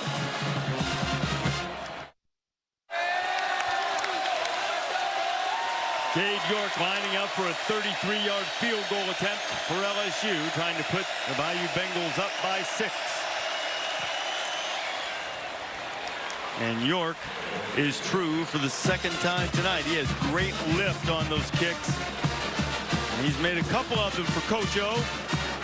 Another good drive. There's a former defensive line coach smiling at a kicker. One of the rarest things you'll ever see in football. Coach O's team up by a half dozen with $1:41 left to play here in the first half. Big 12 now on ESPN+. Gotta have it. If you're a Big 12 fan, exclusive home for more than 50 men's basketball games, hundreds of other Big 12 games, including women's basketball, original content like the Les Miles All Access show during college football. You can sign up today at ESPNplus.com. And we've got a who's who, a cavalcade of celebrities here. Jordan Spieth, Texas X. There's the Undertaker. He joined us on the Octagon. Yeah, big Texas Longhorn fan. There's Mo Bamba, great center from the Longhorns in basketball, and the Minister of Culture, Matthew McConaughey. Changed his hat from this morning. How about that car he brought in? That was today, great. too, with the Longhorns on the front. 2 shirt day, 2 hat day. So 1:41 to go. Texas will have it at the 25-yard line next week. Saturday Night Football presented by Wells Fargo will be in the Carrier Dome in Syracuse. #1 Clemson coming in to take on the Orange. It's next Saturday at 7:30 on ABC. It's streaming live on the ESPN app. I'll tell you why. Clemson was just methodical today in the way it just squeezed Texas A&M to death. Orange went to 268. It wasn't necessarily a dominant performance, but it never felt in doubt. Never. Ever. Not for 1 second. Well, Texas A&M got a touchdown that meant a little something to some late in the game. You've got a timeout. You got a veteran quarterback and a minute 41. Let's go get in the field goal range. Is what you're thinking, right? And throw that flip out to Ingram, who dances out of bounds to save time. They took advantage of the aggressiveness on the first snap for Texas, but this time LSU was ready for it. See what kind of coverage Dave Aranda, defensive coordinator from LSU. This is an important series for both these teams. So LSU has taken his crowd out of the game. They're up by 6. Would love to get out of here up by 6 heading into half. You have the Aranda Tom Herman chess match. They were both at Cal Lutheran together. Dave crashed with Tom for a while. And Patrick Queen got in there quickly. And Ellinger did a great job to get away and then threw it downfield. Queen was in there in a heartbeat, and Ellinger did very well to avoid the sack. Did you see Dave Aranda? Aranda brought the blitz that time right up the middle with Queen, and the center Shackelford, a veteran, just over adjusting a little bit too late. Makes you wonder if miscommunication on the protection call, but nobody accounts for him right at the middle, and Ellinger lucky he was able to even keep that play alive. 3rd down and 9. Texas used a couple of timeouts for this opportunity, but they don't get a first down here. LSU might get it one more time with some time. Pressure on Ellinger, and down he goes. It's Caleb on Chason. Well, you think of Chason, you think of him coming from the outside with his speed. But here he lines up. You think about this, but instead it's a stunt back to the inside, and nobody's able to account because of that call by Aranda. Nobody's able to account for one of the best pass rushers in the SEC. They slid towards him, anticipating that outside speed rush, but a great job of being a step ahead by Aranda, bringing him back underneath. Nobody picked him up. Chason missed last year with an ACL injury. Suffered early in the season. He missed a lot of time in camp, too. Second day of camp, he hurt an ankle, but he appears to be the picture of health right now. Great to see him back. Not great for SEC fans outside of Baton Rouge, but when you pull for these guys, it's good to see. He had a big game against Miami, as you said, week 1, and then the injury. And the punt going to drive Stingley all the way back inside his 35. Derrick makes a man miss. He's got a little room. He gets across the 40. And Coach O used the timeout wisely. Now Burrow, who's been red hot, has a $1.13 to go to work. Coming up, stay tuned for the Dish Halftime Report. Kevin DeGande, Mark Sanchez, Jonathan Vilma. They'll have all the scores and highlights. A busy week in college football, and I'm sure he'll get us up to date on what's going on with Buffalo and Penn State. Yeah. It's always fun to hear those scores. How about Mac Brown knocking them off one coordinator at a time, too? I think Mac's got a lead on his former defensive coordinator, Manny Diaz. Up 17-3. All right, you said Joe Burrow. We keep talking about Sam, his chance at the end of the half. Now, Joe Burrow, definitely a guy in this new offense that's trying to pick up some points. I want to see how Texas tries to defend an offense right now that's gaining some confidence. Joe's hit 10 of his last 12 passes. And make it 11 of 13. How about Jamar Chase? You know, it's just a different rhythm, a different confidence, balance out of Joe Burrow. Look at the position. Chase turns around and the ball's right in his face. Everybody was critical last year of Burrow's accuracy. In this offense, that's not a problem. He's accurate again. Jefferson trying to get away from the tackle, and he's just outside the 20. About the fourth time we've seen that same route. Texas giving up the crosser behind the linebacker, and Burrow takes it every time. Pickup of 18. Burrow right back at it. Into the end zone. And Jefferson is there. And Burrow with the quick strike. And LSU trying to put this thing in a hammerlock just before the half.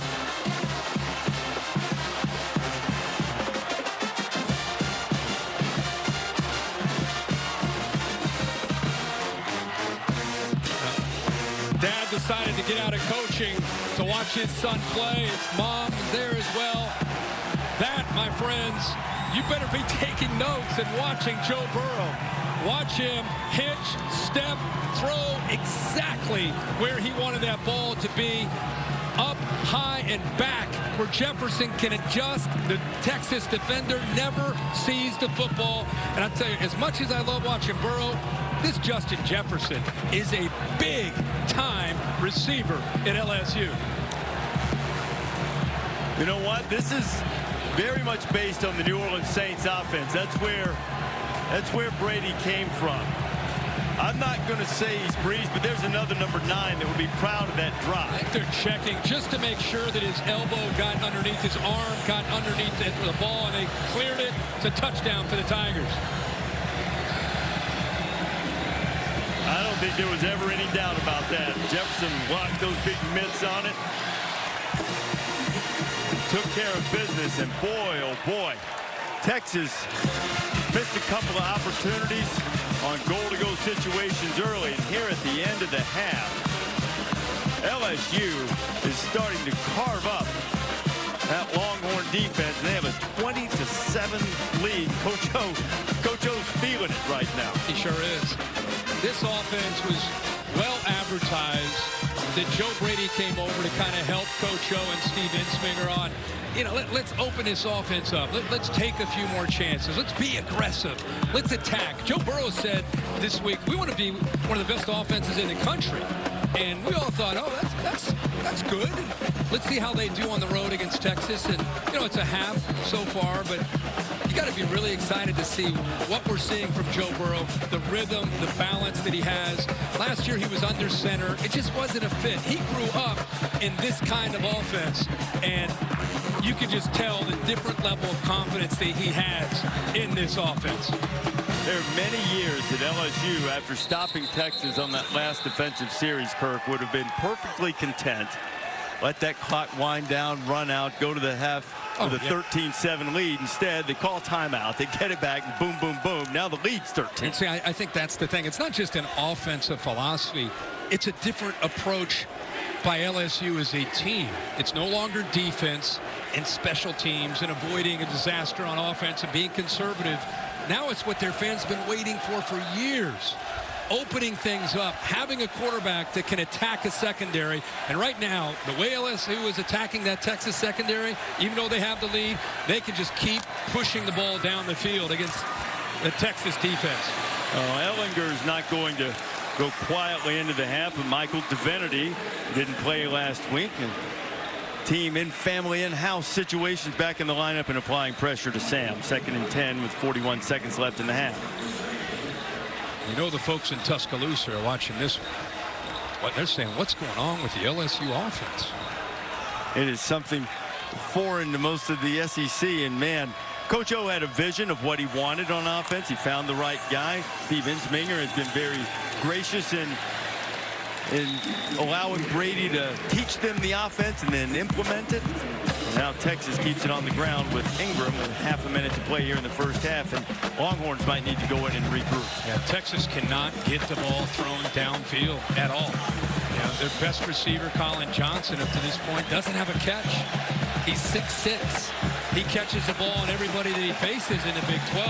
This is an SEC defense. They wanted to challenge him at the line of scrimmage. They wanted to put safeties over top of him. First half goes to the LSU secondary. Remember that DBU? Is it Texas? Is it LSU? After one half, it's LSU. They only gave him 3,000 tickets, and they put them way up in the nosebleeds, but they are making some noise here in Austin as LSU has a 20-7 lead. That's the end of the first half.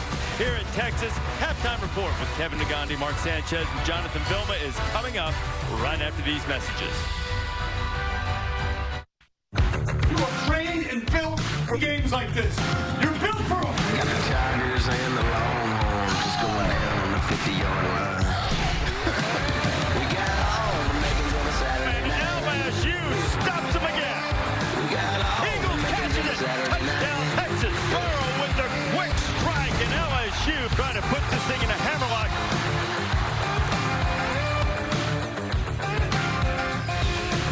Welcome back to Saturday Night Football on ABC, presented by Wells Fargo, and this presentation of the Big 12 on ESPN. Texas trailing LSU 20-7 here at halftime. Maria Taylor caught up with Longhorn coach Tom Herman. All right, Coach, what was the overarching message you wanted to deliver to your team at halftime? Well, we're down 2 scores. Uncharacteristically, we played tentative.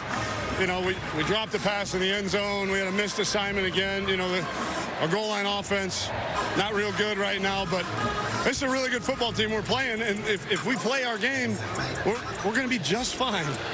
Thanks for your time, Coach. Thank you. Tom might be trying to convince himself a little bit with the way LSU's offense got rolling at the end of the first half. Reese Davis, Kirk Herbstreit, and Maria Taylor, who you just heard from back here. LSU's going to get it first here in the second half after really finishing the half strong. Yeah, I mean, Tom Herman, it's not just about his offense. It's about his defense, because I think all of us sensed that LSU in the second quarter, they came alive. They really started to execute and look like a different offense, especially Joe Burrow in the passing game. So they've got to make some adjustments and try to get Burrow out of that rhythm. Clyde Edwards-Helaire makes the fair catch. Joe Burrow will have it on the 25 as we take a look at our Pacific Life game summary. Yeah, and you're just kind of tuning in and seeing this second half. Talked about Joe Burrow. It was big in the second quarter. He started to find Justin Jefferson making really accurate throws where Jefferson could make adjustments to the football. And Colin Johnson has not been able to make the play downfield. They had shut him down. In fact, we thought that might be a catch. It was overturned. It was not. So he does not have a reception yet tonight, and they cannot consistently have success throwing the football. Kirk, he's got 28 straight games with multiple receptions, and now LSU has it back, having scored on 3 straight possessions, 2 of them touchdowns, and Burrow stays hot, finding Jamar Chase on first down. Jalen Green rides him out. You know, this is this new offense of LSU, and now they're on the road. We're into the second half, and you got a 13-point lead. The way they've been able to build that lead is Joe Burrow and the arm. And right now, until Texas can slow you down in this passing game, that's where I think you keep attacking.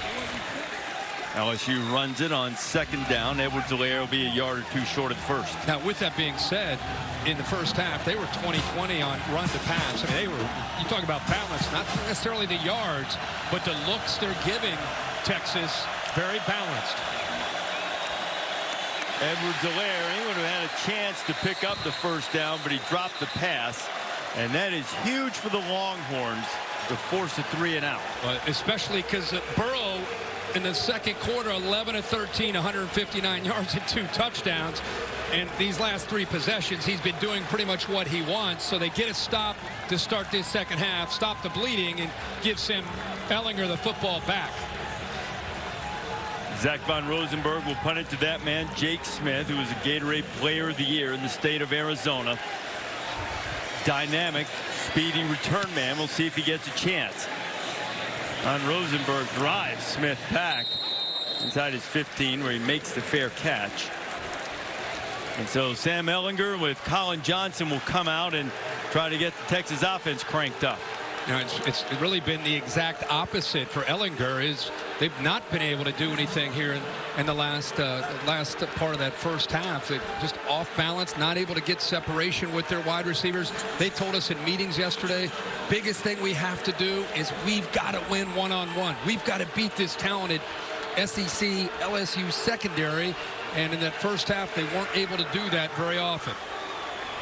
Kirk, that 52-yard punt pins Ehlinger back at his 14 to start Texas' first drive of the second half. Deontay Ingram. Ingram puts it on the deck. And it bounced right back to him. You're talking about a favorable drop, or a favorable bounce back right back to him.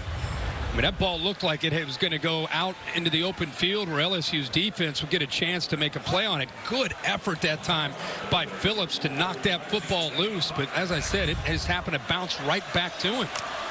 That's a member's bounce. Rashawn Johnson gets it, and Rashawn's done a really good job for a guy who just moved to running back to quarterback a couple of weeks ago because of the depth issue. Well, he gets the ball, he just hits it. You know, they'd like to actually see him have a little more patience. Keep in mind, he has been a running back since 5th grade. He's a running back right now, and that's a good twist pickup of about 4 before Phillips gets him on the turf. Yeah, it's been remarkable to see what Texas has endured with injuries. Tom Herman has had to move some people around. Rashawn Johnson, a quarterback until 2 weeks ago. He's a true freshman. Has had to move to running back to give them depth and to give them a kind of another back there besides Ingram. Johnson catches the pass and heads for the edge. Rashawn Johnson rear end over T. Kettle around the 35 and close to the first down. If nothing else, I love his energy. You know, he's coming in with a purpose, and he seems to be incredibly fired up just to have the opportunity to be out on the field and play. You can tell there's a different gear, almost a different level of intensity when he gets his ball, or he gets his hands on the ball compared to Ingram. Texas has moved it out from its own 14, picked up a couple of first downs. Ehlinger taking a shot. Got to win those one-on-one battles. And Christian Fulton had really good coverage on Colin Johnson. He got the safety on the hash, Delpit, so he gets the one-on-one matchup. Good against good. Who's going to win? Fulton, one of the top corners in the SEC. You see the size advantage. Starts to get his hands around. The ball is way underthrown. And there's no interference at all there. Good job by Fulton to letting go. And, you know, that time it looked like Johnson was able to get downfield, but Sam Ehlinger unable to get the ball thrown out in front of him, instead thrown behind. Sam hasn't been quite as accurate always as we've seen in the past, though that one was right on the money to Devin Duvernay, and another first down for the Longhorns. And so here's that run pass option. He's looking at these linebackers and his safety. When he senses that they're going to come up, he's going to pull it out, throw it right behind them. Good read, in rhythm that time. Puts it into the running back's stomach. Feels the safety, that hang player he's trying to put into conflict. Makes a good read and a good throw.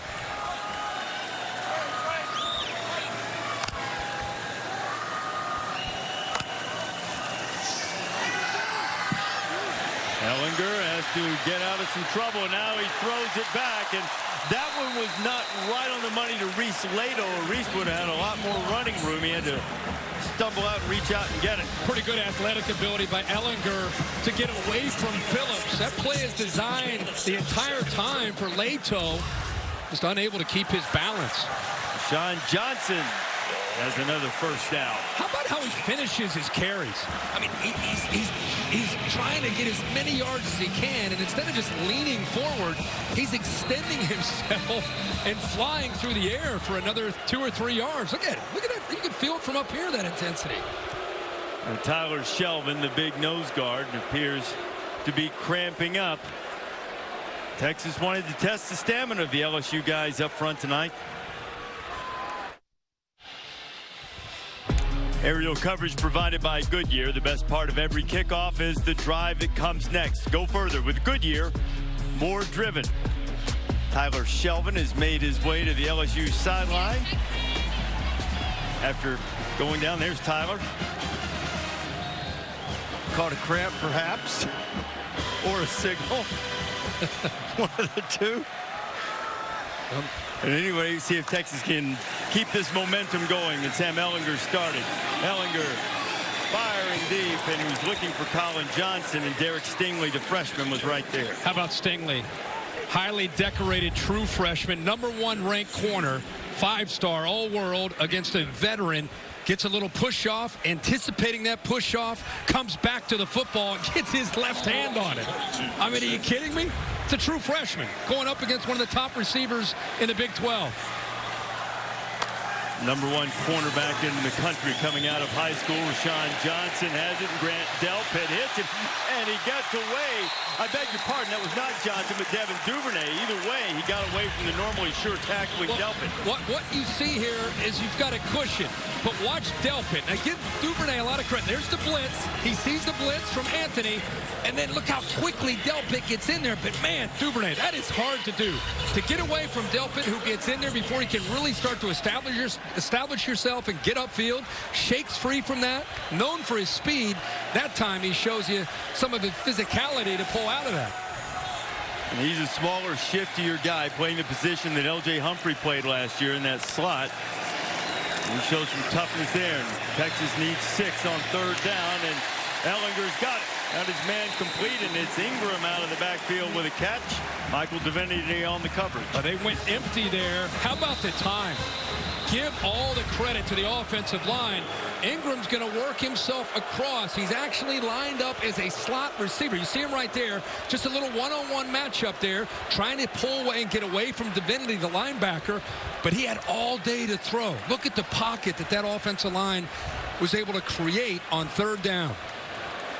Divinity, who made the tackle. It looks like he may have stretched his arm there, right arm. Ingram came down on top of it, and his arm was on the ground as he fell on top of him. It's like it was pinned underneath Ingram's body. Divinity, the senior linebacker. Let's have a look at him now.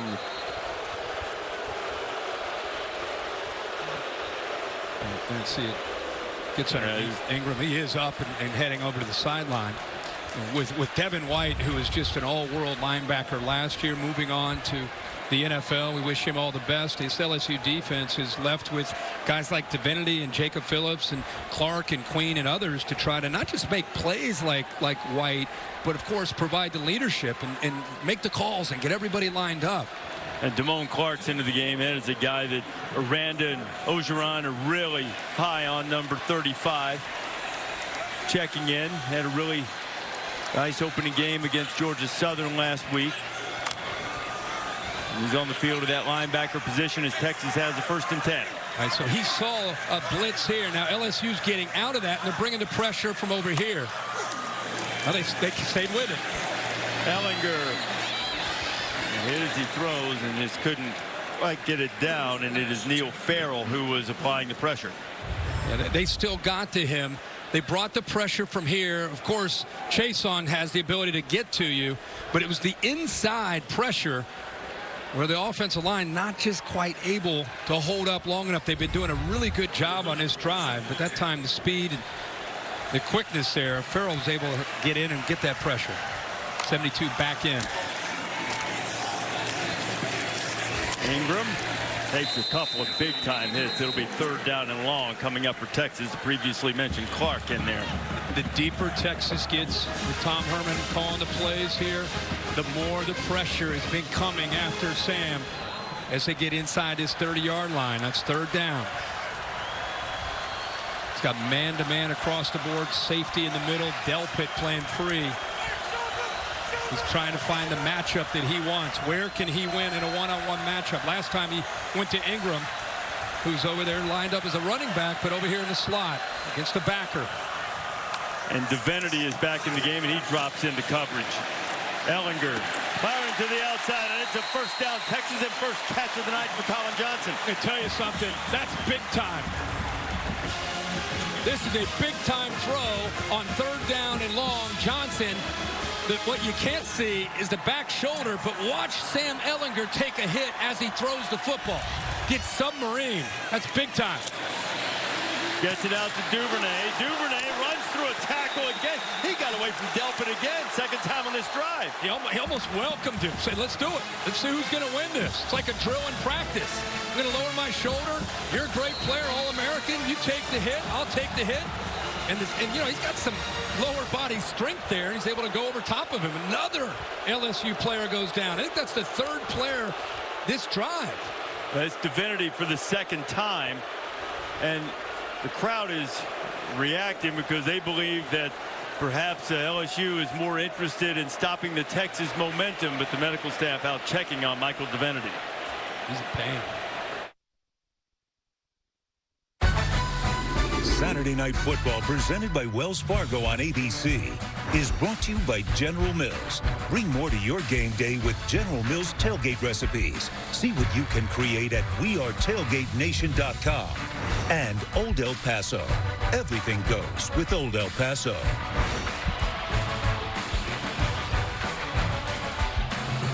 Been anticipating this game all day here in Austin. The timeout because of Michael Divinity's injury. Headed back to the LSU locker room, presumably to get an IV at 2nd and 6, Kirk. Delpit here on the hash to protect from the deep ball. Ellinger pulls it down, is going to run with it. Sam gets up close to the first down marker. And this has been where Texas has struggled tonight. They've run 8 plays inside the 8. Haven't scored yet. Design quarterback draw. He gets the center Shackelford out in front of him. They did a good job of waiting to give his center Shackelford a chance to get up to the linebacker, Jacob Phillips, for good yards. Nice patience. Okay, Sam came up just short of the first down there. Doesn't need much. DeAndre Ingram has the first down for Texas, and it's 1st and goal again for the Longhorns. So a good push there on the inside. This offensive line. Cosme gets a nice push. Left guard also Braun getting a push. This is a big drive for Texas's offense at Tom Herman. And it's lasted forever. This is the 18th play of the drive.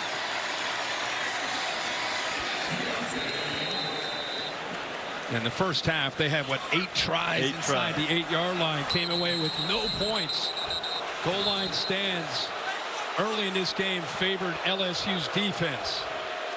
It's really the defensive line getting the penetration. And this is LSU defensive lineman Rashard Lawrence, who's down now.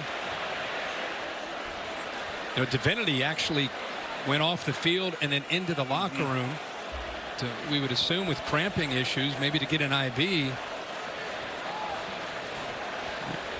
As we let the LSU staff, Jack Marucci and friends, check on Rashard Lawrence. Here's what happened in the first quarter when Texas down 4th and goal, same end zone. Yeah, they had a chance here.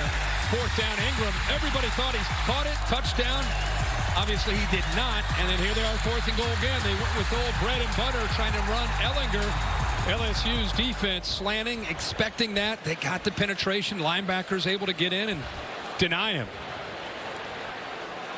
Just a small point. The second opportunity they had down there was set up because of an interception. It was a result of the poor field position after they dropped the first touchdown pass. But the point remains, they've been on the doorstep seemingly all night, and they've been unable to cash that one in. Their only touchdown coming on a 55-yard strike from Ellinger to Eagles.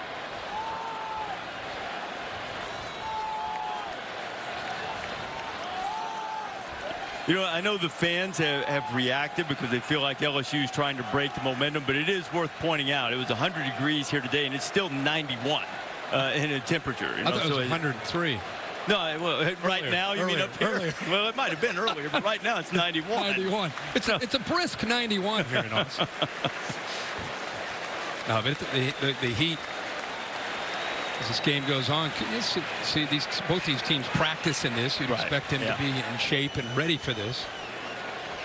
That doesn't look like cramping. No, it doesn't. It looks like he's trying to keep the weight off. He's such a big-time player for them on that D-line. He's had a good night, but he's really trying to keep weight off of his leg there. And Dave Aranda told us this week that Richard's been playing the best football of his career. A senior from Monroe, Louisiana. You know, if you're going to run Ehlinger, instead of running him wide against this defense, I think you got to run right at the defense. Tough to get wide against his speed. Sam's mom, Jenna, making sure everybody's looking toward this end zone.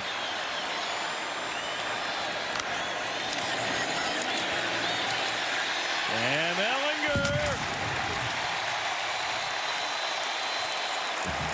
Touchdown, Texas.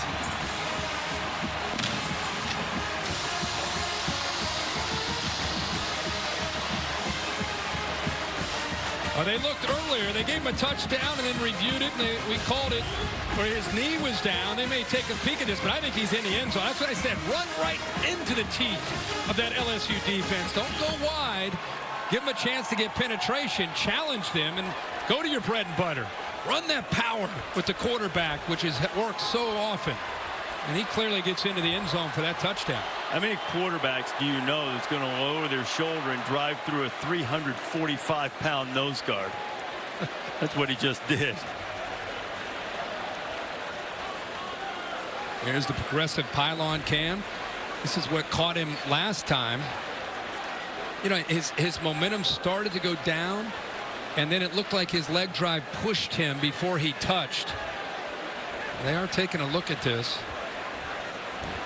See how I kind of elevated up. He elevated up as he was going down, and he got the ball into the end zone. And Sam Ehlinger's it. You know, as you pointed out, they ruled in earlier on a touchdown. Texas ended up not scoring, but that's just your basic 19-play, 86-yard drive that ate up more than 7 minutes on the clock. Got a 3 and out. Got the ball back to their offense. They're down by 13 and now down 6, just the way Tom Herman wanted to start this second half.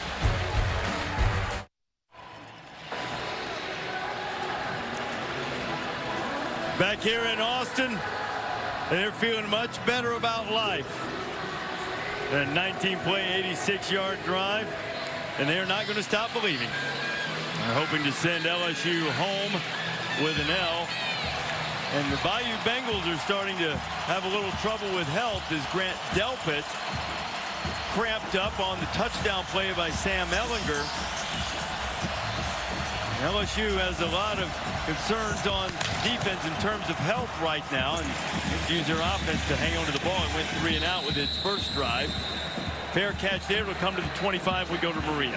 Well, you said it, Reese. A lot of injuries to update right now. Michael Divinity's still in the locker room. I'm told he's getting an IV for cramping, and you see Delpit going off. I also saw him dealing with cramping in that left lower leg. And then also Rashard Lawrence was getting his left ankle retaped. We saw him walking off gingerly earlier. All right, Maria, and this is something the Texas coaches told us yesterday. Great respect for the LSU big defensive linemen, but that after 5-6 plays, sometimes they get a little gas. It's the loudest this stadium has been since the beginning of the game. Well, they were just told to not stop believing, so they're not. Flags fly.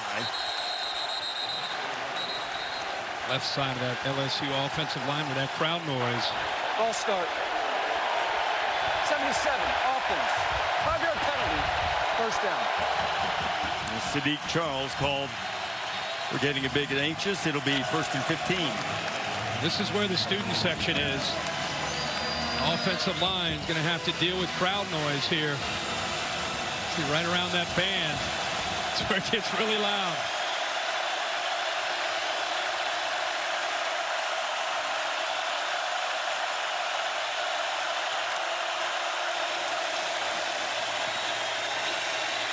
Burrow taking a shot. Chase is out there, and Jamar Chase goes up. And it looks like somebody just got mossed. It was Jalen Green. Well, they took away the crossing route that's been hurting them in the middle of the field. So Burrow, little stutter and go by Chase. It's a matchup he's been winning all night against the young Jalen Green. He gets by him, and he makes a heck of an adjustment on the football. 41-yard pickup for Chase. Burrow down the middle. And another completion. Terrace Marshall with this one. First down by you Bengals. I'm very surprised that Todd Orlando, the defensive coordinator, keeps leaving these young corners. They've never been in a game like this. I know it's the system, but he's leaving them out on islands, and they're getting exposed. Edwards-Helaire on the ground, spinning inside the 20 before he's knocked down. Todd Orlando, he believes in an aggressive defense, 3-3-5, likes to give you different looks, loves to trust his corners to be able to hold up in coverage, try to hold up and get pressure. And a hit, a tackle for loss, and a much-needed one as Chris Brown knifed through there and gets Edwards-Helaire early. Yeah, they told us Chris Brown, Orlando felt that breaking camp, he had the best camp of the defense along with Osai. And he said it's nice to see when guys practice really hard, it pay off for them in games. And Brown had a heck of a week last week and makes a big play here on second down for Texas. Orange bring in fresh troops on the defensive front.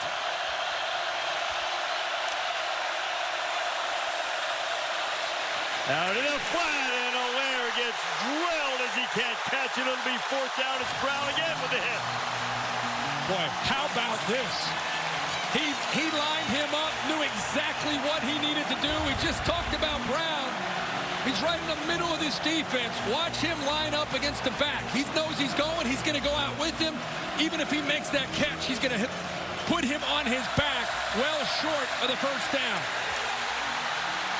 So now coming on to try to tack 3 onto the lead and make it a 2-possession game is Cade York. This one is from 40 yards out. The freshman from McKinney, Texas, has made a couple tonight.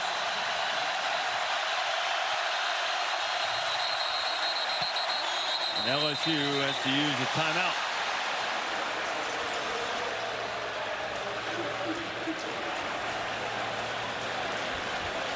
The LSU defense might not mind getting a little more rest while they wait on this field goal attempt.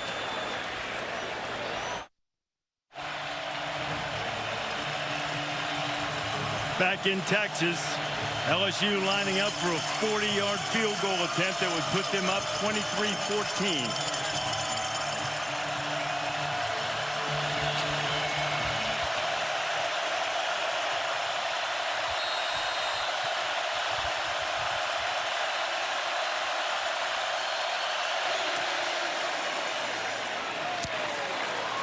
Clutch.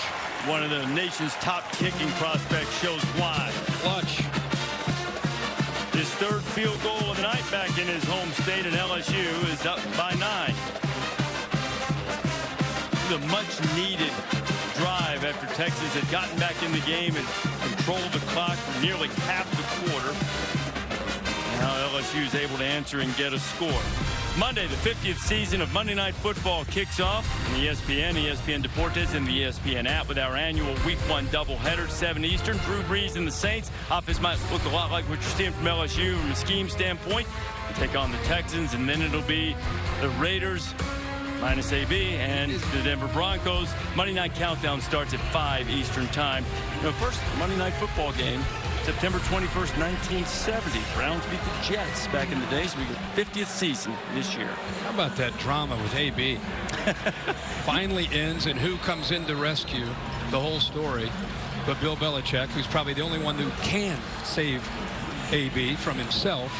And now he gets to go play with Tom Brady. How about that for a reward? Well, I'm gonna chaos. I'm gonna pat you on the back because you predicted said that yesterday. I know. We were sitting in the office talking about it. Could you just see him play at New England? It'd be perfect. And sure enough, less than 24 hours later, he's headed to New England. The last drive for Texas was a thing of beauty. It really wore down the LSU defense. And it got started with the backup running back, Johnson.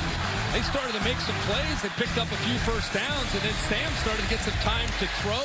They started to wear down LSU. Johnson finally makes his first catch of the night, and they finish it off after it was, 18 plays with a touchdown. And let's see how they get after this tired LSU defense again. 19-play drive.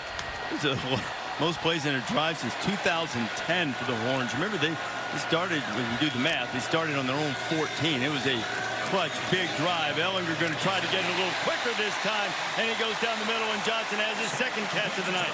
You know, LSU a lot of times likes to use outside leverage. Here he's lined up to the inside, but the route, he was able to get to the inside despite that inside leverage from the corner, and they get Johnson a football. Moving it on the ground, and there is Rashawn Johnson again. LSU brought pressure, but again, the line, the backs, good shots. Probably the biggest thing. Rashawn Johnson gets in there. You think about him running the ball, but I said, how does he do in pass pro? They kind of raised their eyebrows. And I said, after 2 weeks of practice, actually pretty good. Does a pretty good job. We've seen that here tonight.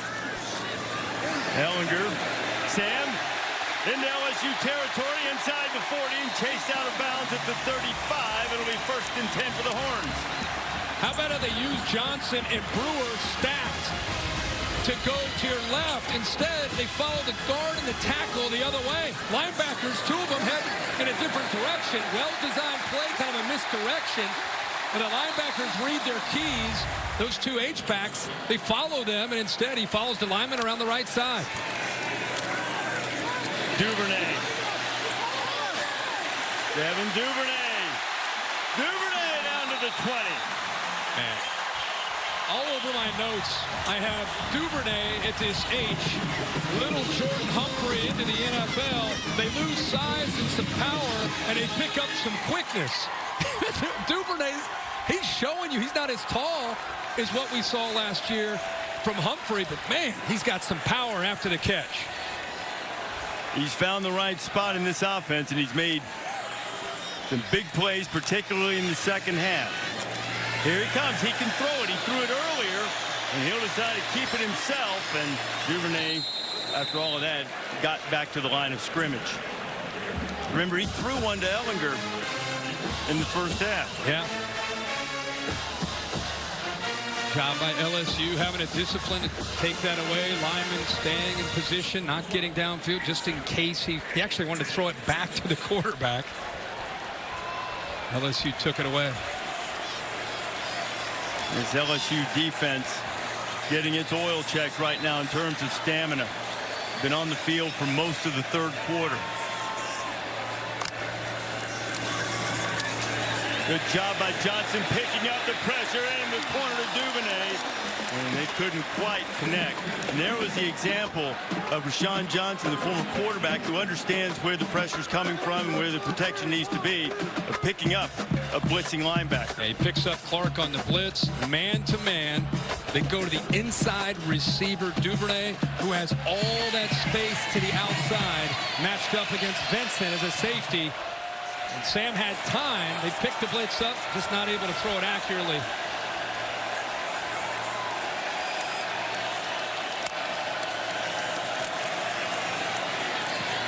Down the middle, it's in there and caught for a touchdown. It's Jake Smith, the freshman.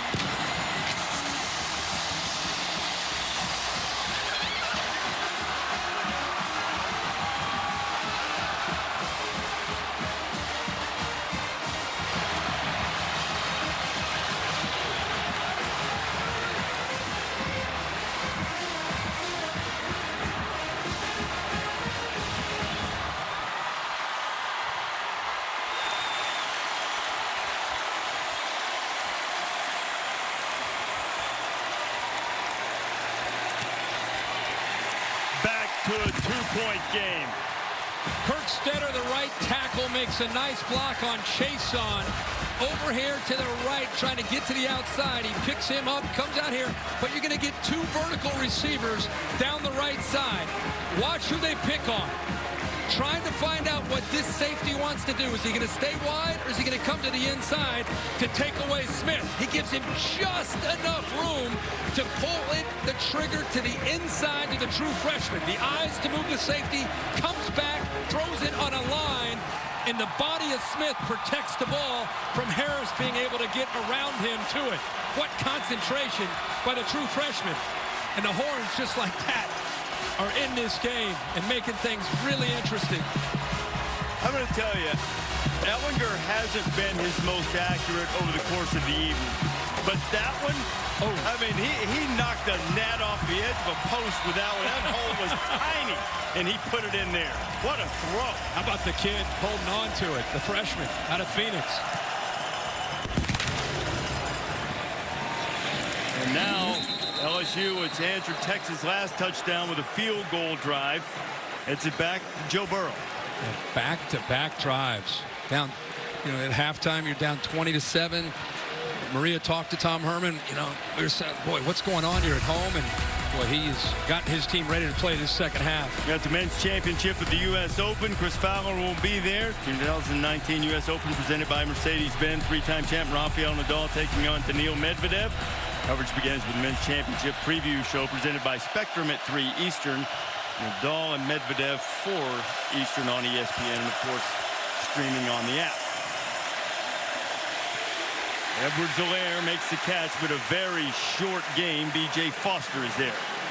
Burrow has thrown a lot of balls downfield and has had a lot of success throwing the ball downfield, whether it's been to the right, the middle, or down the left. He's had opportunities with his receivers left one-on-one with the corners, and he's hit a lot of them. Burrow approaching a 300-yard passing evening, 280 at the moment, looking at a 2nd and 8. Now Joe's going to run it. He'll be knocked down at the 30. And here's his passing chart. Look at the throws downfield, 11 yards or further. Hasn't missed one to the left and middle. Just missed the one off to the right. It's been a great night in this new offense for Joe Burrow.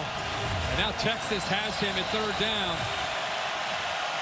And 3D linemen, but starting to creep up, bringing maybe some pressure over here.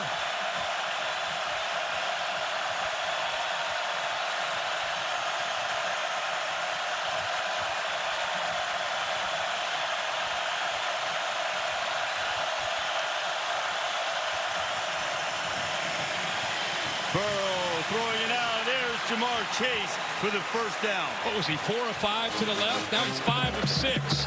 Texas tried to get Chris Brown over there. It's been a long night for young Jalen Green, number 3. Chase has gone by him almost any time that he wants. Texas has got to protect him with a safety, or Joe Burrow can go there anytime. Pick up at 26, and now back to the ground. Edwards-Helaire running tough with a good gain on 1st down. Jalen Green is a talented young player, but this is his first big game against this kind of defense, or this kind of offense and this kind of skill. He's going to be a superstar down the road, but he's getting kind of welcomed to the big time, the big lights and the big stage by this LSU wide receiver corps. Texas had to replace cornerbacks this year. Colin Johnson told me during practice that Green had been the best, but the baptism by fire continues for Jalen Green tonight. And the pop into Jefferson, and Jefferson has the 1st down inside the 30 and down to the 26. And there's the RPO run-pass option. Reading here, if he gets involved, you're going to have to throw the football right behind him. Put the ball into the back stomach. He blitzes, ball's out quickly. Recognition, comfort, command by Joe Burrow. Well, my friend, I think we've got ourselves a 4th quarter here in Austin. What do you say about it? Do it. 23-21, LSU with the lead and the ball. That's the end of the 3rd. We'll be back after this message and a word from your local ABC station. Hubbard here, and let's take a look at one of AT&T's best performances. BYU and Tennessee, 20 seconds to go. BYU down 3. Zach Wilson to Micah Simon. A 65-yard connection. That would set up a field goal with 5 seconds to go. It was good. BYU now just scored first in overtime. This game over on ESPN. Reese Herbie, back to you. Wow. Cassidy, that's something in Knoxville. Again, LSU right now on the move against Texas with a 1st down at the Longhorn 26. Joe Burrow into the end zone. Touchdown LSU. Terrace Marshall. Keep saying it. Can take it anytime they want against the corners. These corners are overmatched against these LSU wide receivers and Joe Burrow. Got a safety who gets occupied by Justin Jefferson. It creates a one-on-one to the outside, and the big, tall Marshall, who's got tremendous upside in a mismatch, this time with Kobe Boyce.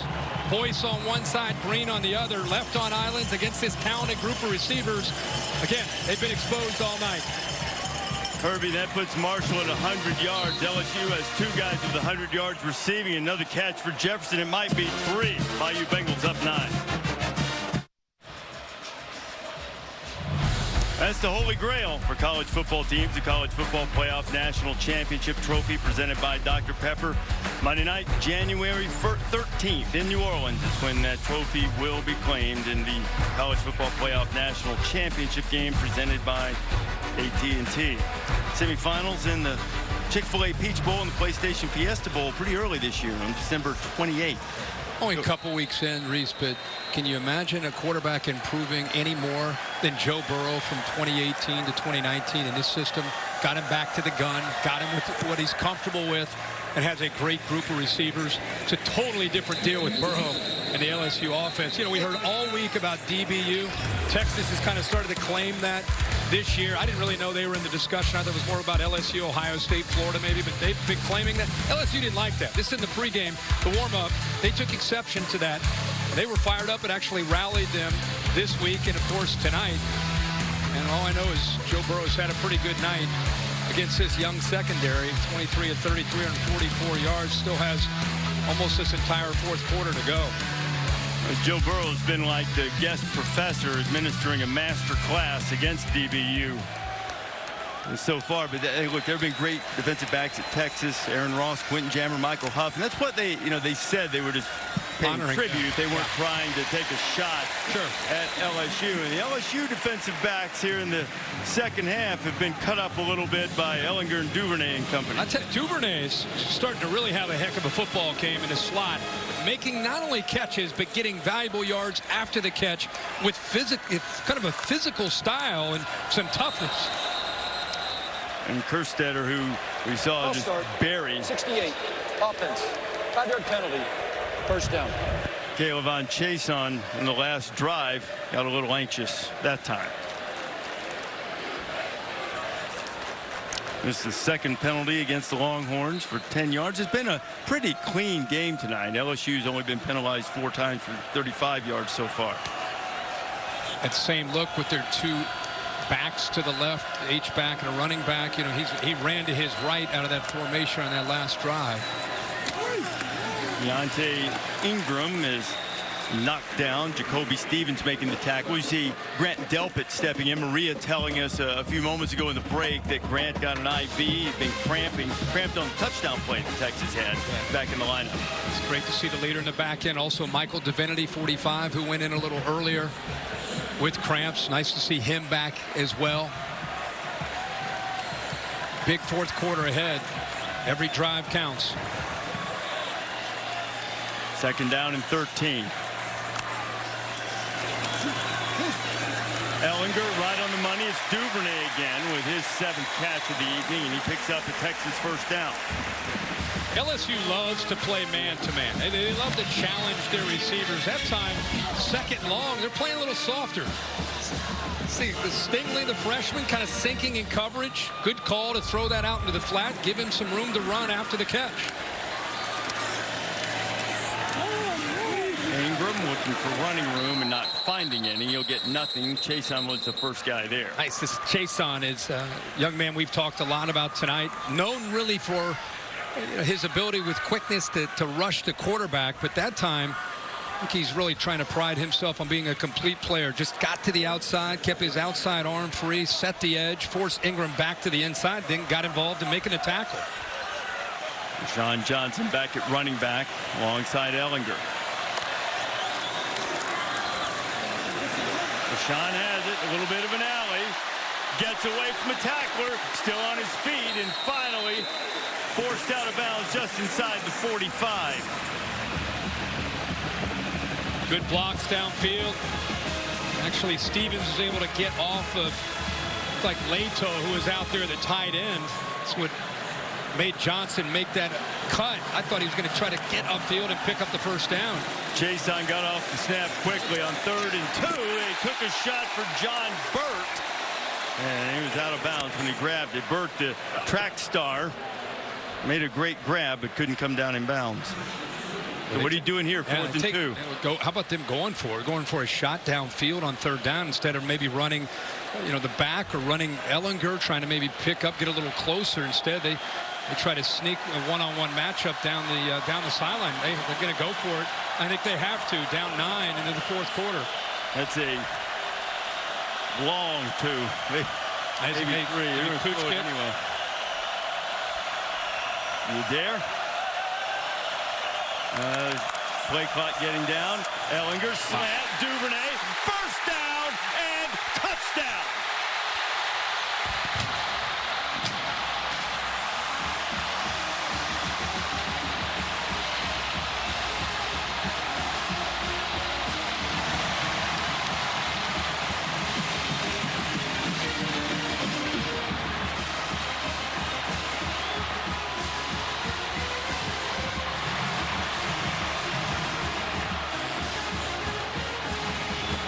That's why you go for it. You got a veteran quarterback. You got confidence in him. You're an aggressive head coach. You go for it, and you don't ever even question Sam Ellinger. Man-to-man at LSU. They go to the man who's been making the plays here in this second half. Duvernay gets underneath the coverage, and then this. We've been seeing this, breaking those tackles and getting to the end zone. 30-28 now. LSU by 2.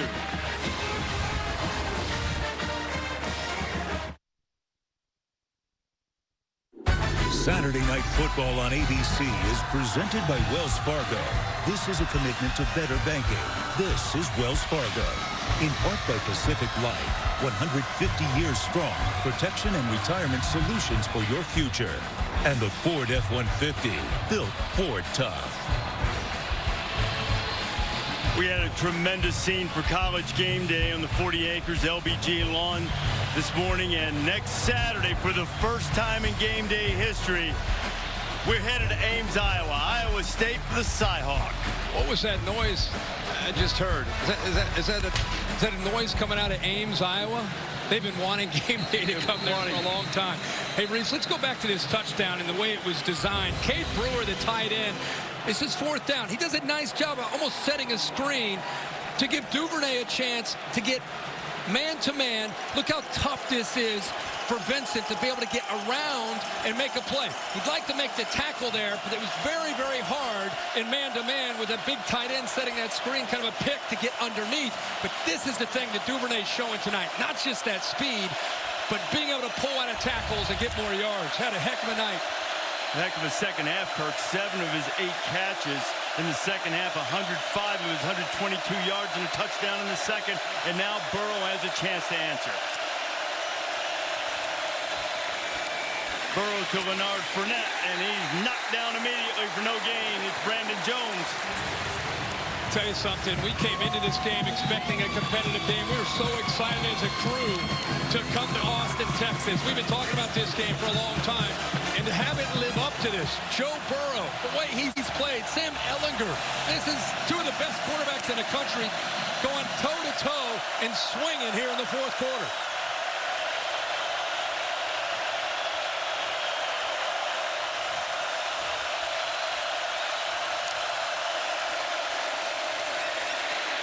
Burrow took a hit, completed the pass to Jamar Chase. First down, LSU. Boy, he did take a hit. He knew it was coming with Osai on the blitz. Stared down the barrel and made the throw. Osai comes around. He comes around. Look at, he knows it's coming. He knows it's coming, and he's going to take the hit. It's a clean hit. He throws it accurately. Burrow pass deflected, but still caught. A short game for those 25th completion of the night. Notice that Todd Orlando, the defensive coordinator from Texas, trying to help his corners. What can he do against these great receivers? He's trying to bring them up tighter. Look at the bottom of the screen.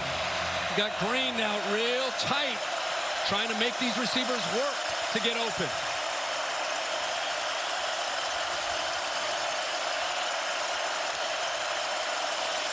Bringing him. Burrow down the middle, and Thaddeus Moss makes the catch. That was a tremendous grab of an off-target throw. Nice job by Moss. Joe Burrow, the experience of Burrow again coming into play. Watch his eyes. He looks off the safety, knowing he's going to come back and hit Moss over the middle. Burrow taking a shot, looking for Chase, and it's out of bounds.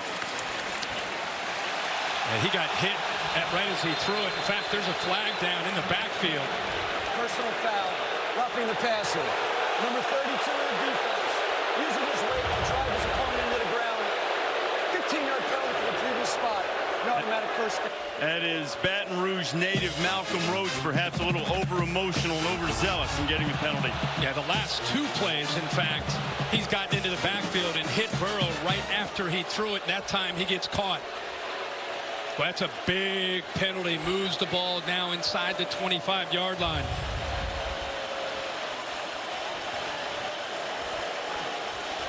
Ooh. It's Thaddeus Moss. That's the previous play.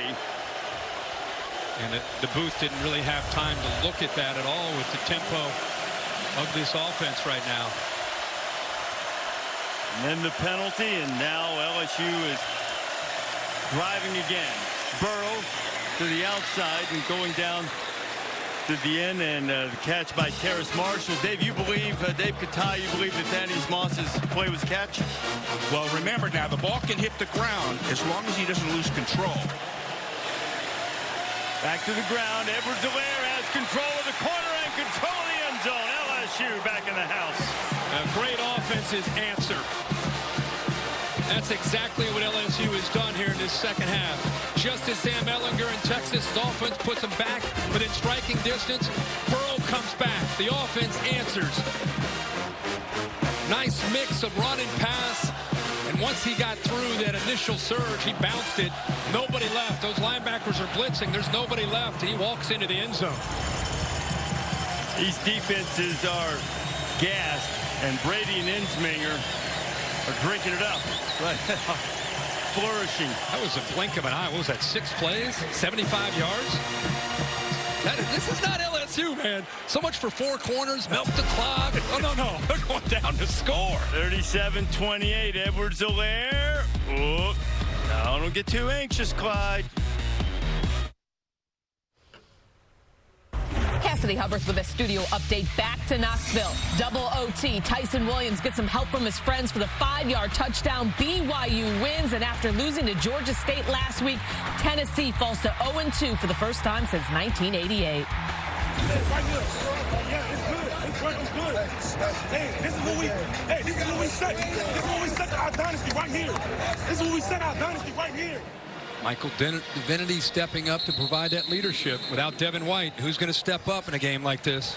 And defenses need to try to make a stop. You know, here in Austin, Kirk, the All-State bus, helping us keep up with all the mayhem on a busy Saturday. What's your mayhem moment for the day? We had some crazy mayhem late throughout this day. There was also some scary moments for Michigan. Army led this game throughout most of the game, but late in the game, Michigan made the plays that they needed to make, went into overtime, came up with a sack, and a little surprised by this celebration beating Army, but nonetheless, it was a big win. They found a way to come back, but they got a lot of work to do on the offensive line before they worry about Ohio State or anybody else for that matter. Sam Ehlinger got some work to do, now down by 9, and Sam scrambles and it's forward before Michael Divinity. Well, we've seen these two quarterbacks go back and forth. You can see the second half that Sam has enjoyed. And I think it's also the way Tom Herman, Tim Beck have called this second half much more aggressively, a little bit more in attack mode against this man-to-man coverage that LSU plays. Pressure coming. Divinity is cut down nicely, but there's other pressure on Ehlinger, and Ehlinger is knocked down. There's Glenn Logan in there celebrating. Looked like Fehoko was giving part of the pressure, and now Texas then a 3rd and long. Well, he looked at at Duvernay, but he actually ends up having his tight end here, Brewer, break free here. He's locked into the outside, but if he would have just let this play out, read the coverage, boy, he had a big play there to Brewer. But Duvernay, he's been there so much, I think he had a tendency there to maybe just lock in a little early, a little prematurely. This is a huge third down for the Horns. Ellinger going up top, and air flags coming, and they will deliver. Todd Harris just all over Colin Johnson, but there's also a flag in the backfield. It's interesting to see what they do here. Definitely pass interference downfield with Todd Harris. Grabbed onto the jersey. You know, initially you could have said, what about Johnson, a little push off? But you could see Todd Harris grab onto that jersey. Team all during the play, holding. Number 52, offense. Pass interference. Number 4, the defense. His penalty's offset. Third down. All right. Samuel Cosby's played very well, but that is a costly penalty. And that's holding.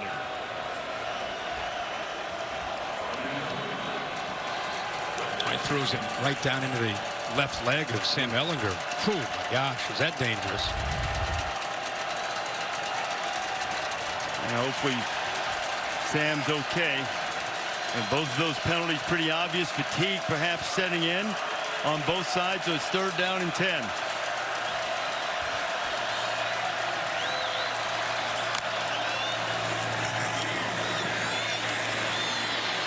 Ellinger buys a little time, and he finds his man Colin Johnson for the first down. That was a huge, huge throw and catch for the Horns. There's the experience of a quarterback and a wide receiver. When things break down, he starts to take off, and I love to watch as his receiver works to find the opening, goes back to the sideline, has his head on a swivel to find out where the defender, most dangerous defender is, and works away from him, still knowing where the first down line is. 19 yards. His favorite target. Ellinger steps up. There's going to be another hold in the back. Ellinger gets the first down and is running inside the 35, but it's going to come back, and Caleb Chason is slow to get up, and so too is Logan. Kirkstetter held Chason, who's trying to get around the edge. There's 2 fouls on the offense during the play. Holding number 68 and holding number 73. Only one will be enforced. 10 yards, first down. Just tries to tackle Chason. Leg looked like it kind of buckled there when he was trying to get to the corner. And working on the ankle. Caleb hurt an ankle early in fall camp this year, and we'll check on their status when you come back. While we're in Austin, we take a look at our Pacific Life game summary. How about these quarterbacks? We talked earlier, you hope when you come into a game like this, you get a good matchup, and then you hope that the stars play well, and they have done that. Burrow has been magnificent tonight in this new offense, close to 400 yards, and Sam Ellinger has continued to bring the Horns back after they were down 13 early in the game, and keeps giving them a chance. Ellinger back to work underneath, and Eagles gets away from Divinity, but Divinity held him up long enough to let reinforcements come. Divinity was on the sideline trying to get his team fired up, and you know they've got some injuries. They've got some players down. Divinity was out himself in the locker room, we think, getting an IV because of cramping, but he is now back. Lawrence, one of the leaders up front, is out. You just saw Logan walk off the field. Chason has been out, so it's a survival of the fittest for this LSU defense, and guys like Divinity got to be able to make plays. Delpit missed a little time, and he's back out there, number 7, the All-American. That's safety. Close to the top of your screen. It's outside the 40. Here's Ellinger. A lot of room for Sam to run if he wants to. Ellinger across the 40, and he takes a big hit. Coming in and knocking him down was Marcel Brooks. You had Queen coming from one side and Brooks coming in from the other. There's Queen trying to hit him head on, and then eventually Brooks catches up to him. Now, they've been hearing about how physical of a runner he is probably the entire offseason. You know they've heard it all this week. These coaches have tried to get this team ready to take on Sam, and you've even heard some of their players talking this week coming out of Baton Rouge. I know Chason was quoted, who's from the state of Texas, saying, you know, he's more of a runner than he really is a thrower. So they're trying to take their shots when they can. They converted a 3rd and long last time by getting 19, and they've converted it again. It's Duvernay making the grab. Well, that scramble in 2nd and forever at least got him to 3rd and manageable, or at least they had a chance. Had enough time to be able to let that route work, and Duvernay once again finds the soft spot in that coverage. Nice big throwing lane in the middle there, too, for Ehlinger. Now they're going to look at it again, Kirk, and see if Duvernay made the catch. I say absolutely. Catch? Catch. Catch.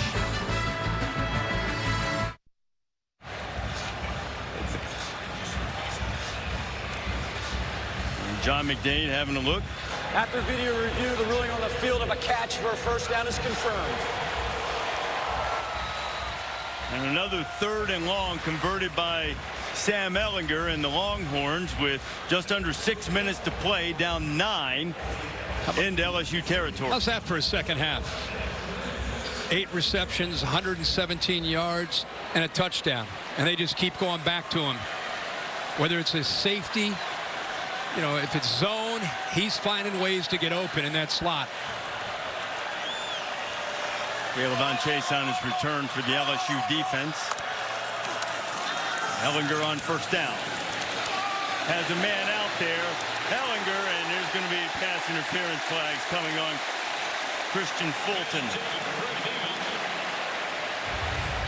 Well, we keep waiting for Colin Johnson to make plays, but they're just as confident in Brennan Eagles, the sophomore who's 6'4", who has great speed for his size. Fulton's beaten, has to try to grab onto him. Fulton's had a little bit of a rough night himself. Had a few pass interference calls. Well, that one might have been the right one. If he didn't do that, it might have been touchdown. It's only 15 yards instead. That's right. Part of the adjustment with Duvernay having a big night in the slot is the safeties at times get a double team him, can open up some things on the outside for Johnson and Eagles for one-on-one chances. 1st and 10 from the LSU 30.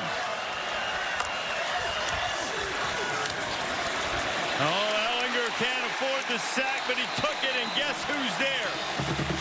The man who said this is when your defensive legacy is made. Yep, they brought 2 linebackers right here and then right here to the middle. The back Johnson can only pick up one of them, Jacob Phillips, so it frees up Divinity. And I think Sam Ehlinger expected a guard or a lineman to pick him up, but with both backers coming, one of them comes free, and Divinity's able to get there. They lost 12 on it. Another LSU player is down. This time it's Todd Harris, the defensive back. Coach O trying to hang on to this 9-point lead. Boy, stay tuned after this barn burner, except on the West Coast, for your late local news over most of these ABC stations. And be sure to turn to ESPN later for SportsCenter for all of the highlights from college football and all of the day in sports. Prominent among those highlights, one would surmise, would be this thing that we have going on right now. Top 10 showdown in Austin. LSU with a 37-28 lead, but the Horns on the move, and now with a long 2nd down to deal with after the sack. Todd Harris, the latest LSU player to apparently deal with cramps, had a couple of guys go and get IVs. It's been a hot day in Austin, over 100 degrees, and still into the 90s deep into this game. We've seen the defenses get a little gassed as we've gotten deeper into it. And now the LSU defense needs to stand up and see if they can make a stop, and Ehlinger needs to make yet another play.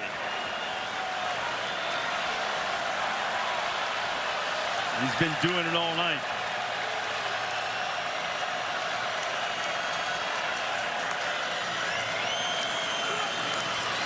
Sam going deep again, looking out there for Eagles, and this time Fulton covers him and doesn't have yellow laundry to show for it. Well, the difference there is he's in phase. You know, when he's been called for pass interference, he's been behind the receiver trying to catch up to him. This time he doesn't bite on that stutter and go. So you see how he's looking back at the football in phase. He can get away with a little bit of grabbing, a little bit of pushing, because he has just as much of a right to the football as the wide receiver. Oh, well, Dave's fired up. I've been well schooled by Dave. 3rd and 22. Quarterback draw. Ellinger trying to get a chunk of it back so 4th down will be more manageable, and he does. I think they're going to have about 9 to go for the 1st down here. You got to kick the field goal. Yeah, make it a one-possession game. You rely on your kicker, who's hit some clutch kicks throughout his young career. Most notable one to beat Oklahoma in the Red River rivalry game. Played twice last year. This is a 47-yard attempt for Cameron Dicker, a sophomore from Lake Travis High School here in Austin. On the way, one-possession game.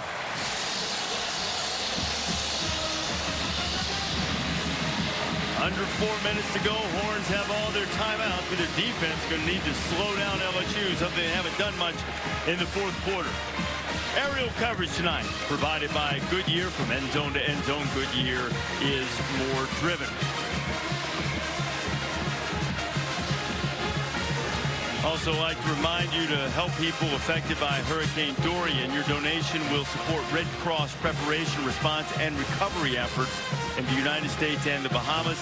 Go to redcross.org/ESPN or call 1-800-RED-CROSS.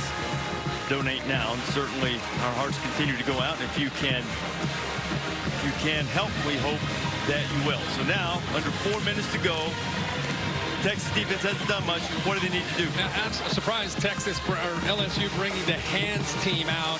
You got 4 minutes to go. You got 3 timeouts. I mean, I know the defense hasn't played great, but you got to kick the ball down the field and hope your defense can get the LSU offense off the field. It's been tough to do for them, obviously, from the 2nd quarter on. Gets his hands team. I might just try to pop it down around the 35 and see if he can create a scramble and maybe get another member's bounce. Instead, they'll play it safe and hammer it deep. LSU will start on the 25. Joe Burrow has had a career night. Everything you could hope for in this new offense, and has been able to anticipate. Look at that, ball's in the air. Receiver's still running his route. Ball is out. That's where he has been tonight. In rhythm. Even at times when they've challenged him. Look at the accuracy, where he's putting this football, and he's playing with a ton of confidence. Recognizes the weakness, sees that hole, man-to-man, makes a perfect throw. What I want to know is, do you run the ball? Do you work clock? Do you force them to use timeouts? Texas has got to pin their ears and come after Burrow and anticipate the run. They've got to sell out here, which means they got to leave their corners in man-to-man coverage, which has been a problem all night. We're approaching 1,000 yards of offense here tonight, partner. LSU's at 500. Burrow complete. The Terrace Marshall ball came out. Right now. Line judge coming in and pointing down. The ruling on the field is a catch by the receiver and then tackled down by contact prior to the ball becoming loose. He came in right away. By the way, my point of, look at this, Ellis. I mean, are you kidding me? Are they going to get conservative? They're going to run the ball? They're going to make Texas use timeouts instead of come out throwing on the very first play? The whistle's blowing. I think they want to take a closer look at that. I don't know that I've seen a definitive look. Tom Herman's trying to get a timeout to give them more time to take a peek. Joe Burrow trying to go fast. He's forcing these officials upstairs to take a look, see if that ball came out. It looked like the back of his arm touched the ground, and then the ball came out, which would mean he's down. Yep. And David, runner's down right there. That angle almost looked like the ball was moving first, but what if the contact with the elbow causes the ball to move? That elbow, remember, it's anything other than the hand or foot. That elbow puts him down. And from what I'm seeing right here, it looks like there's not enough ball movement or anything to show a loss of control. before. Let's take a look at this right now. You don't see the ball move yet. Not moving at all. Now it's not moving. Now you got the elbow down and maybe part of the forearm. Now the ball moves. Yeah. I don't see them changing this call. And they called that on the field down and remember, right away. They jumped in there. And remember, the call on the field is to be presumed right. After video review, the ruling on the field of a catch and then down by rule is confirmed. First down. Confirmed. I think they all saw what we saw. So Tom Herman, in the meantime, burns a timeout. Every timeout at this point in the game matters. You can understand him wanting to take the risk, take the chance just in case. Joe Burrow was going so fast. Give the replay booth enough time to take that extra look. And in the process, he burned that timeout. Have a look at this. Burrow now with the fourth 400-yard passing game in LSU history, and not all the Longhorns necessarily agreed with that call. I'm just amazed they continue to trust Joe Burrow in this case. You know, you're up by 6. You'd think if you pull out most offensive coaches, the playbook with 353, you would think there'd be more of a run game forced in. But I'm telling you up here, I love it. Don't get me wrong, but this is LSU we're talking about, the king of conservative. And they're out here throwing it around with Burrow with the lead. I think they've abdicated that throne of being king of conservative.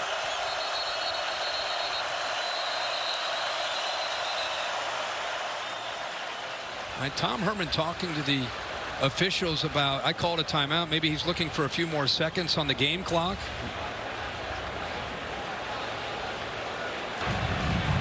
The game clock was erroneously started because of the charge timeout, charged to Texas. Yeah. But the game clock operator, please put 3:53 back on the clock, and the clock will correctly start on the snap. Tom Herman's thinking, we're playing here in Austin, fellas. He's looking up at the boys like, come on, man, help me out. Who he needs help from right now is the defense, which has been filleted by Joe Burrow, particularly here in the second half. Really started in the second quarter and hasn't let up much. Look at those eyes.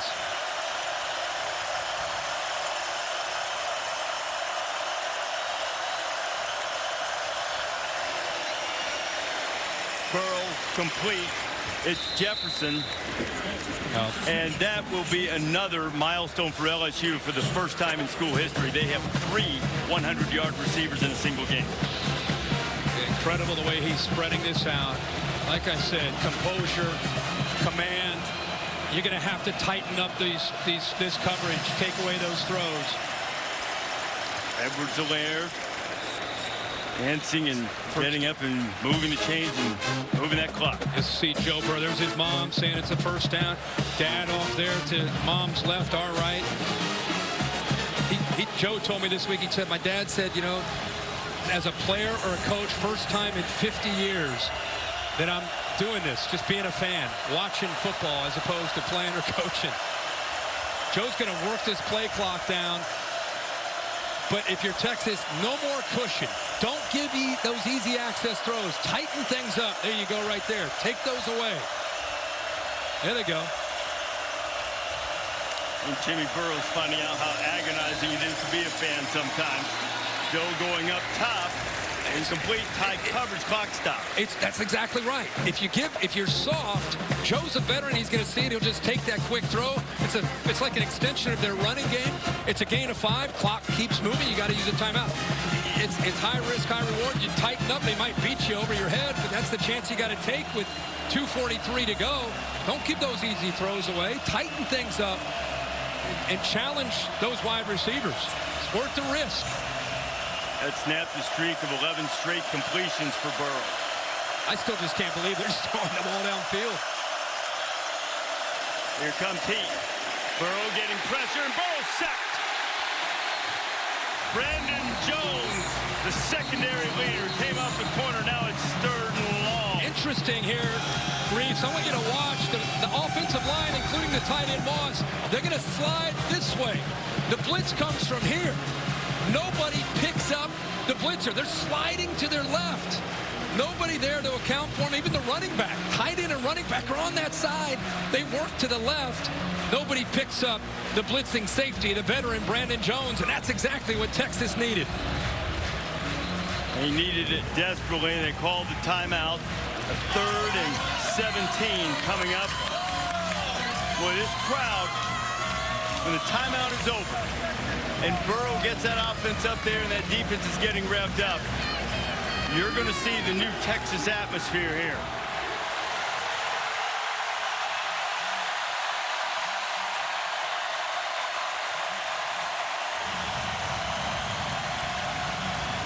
Stay tuned for the Ford wrap-up coming up immediately after the game with Cassidy Hubbard when we wrap up here. Matthew McConaughey fired up. LSU has been throwing. They've been aggressive. Texas down to their last timeout. It's 3rd and 17. Don't you think you got to run it here? Use that last timeout. 3rd and 17 is a hard ask. If you do, you still give them 2 minutes, but no timeouts. You do have a veteran in Ellinger running the offense. But first, what can Burrow do with his 3rd and long?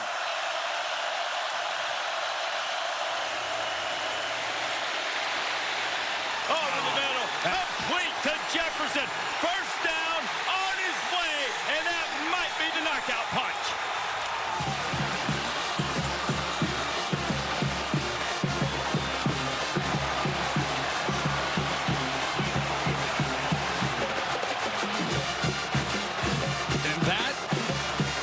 Difference at LSU. You know, even me up here, I'm thinking you got the lead, run the ball, make them use that last timeout. But this is 2019 LSU. This is Joe Burrow. Forget that. We're here to win. We're here to play for championships.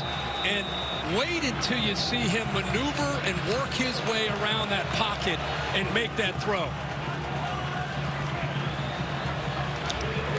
The linebackers are coming. They're trying to bring the pressure here and here. Watch Joe Burrow work his way, navigate his way, and throw it right in the face of another blitzing safety, Chris Brown. And then there's Justin Jefferson doing what he does after the catch. He's had a huge night himself. But this is incredible. Look at the ball position. 2 hands on the ball, protecting it. An accurate throw, 3rd and 17. Just amazing to see Joe Burrow working tonight. From a philosophical standpoint, Kirk, the other thing a lot of this philosophy is that Orgeron has embraced, it's analytics driven. You can't play conservatively. You milk the clock, kick it to him. You don't give him a chance like that. I'm not sure that Jimmy Burrow in his 50 years in that Nebraska system in Ohio, you and Frank Solich would be on board. Matthew McConaughey, and I think a lot of Texas fans, at some point, if LSU beats you the way they played tonight, you just kind of step back and tip your cap to what they've done. On the road, playing the way they have, and they're going to go for 2 here. Make it a 14-point game if they can. And Texas with a timeout and just under 2.5 to go. Once they get it back, we'll see if Burrow can stretch the lead to 14. Into the end zone, and it's good. Jamar Chase, and a little smile starting to creep around the edge of Coach O's lips. Well, Jefferson is able to work his way from the inside right here and works across. You have a post behind it, but really, Texas ends up playing man-to-man. They roll the dice. If they're going to throw it, we're going to go do what we do best, which is blitz and play man-to-man. What they anticipated was that the blitz would get there. You don't want to leave Justin Jefferson one-on-one with Cade Stearns in man coverage because you're not going to win that. Justin Jefferson, 9 receptions, 163 yards on a night, and 3 touchdowns. He's wired different, man. Yeah. He's just wired a little different. He's been a terrific leader. Orgeron calls him a game changer. And he's got a little ornery streak to him there. He's waving goodbye to the crowd.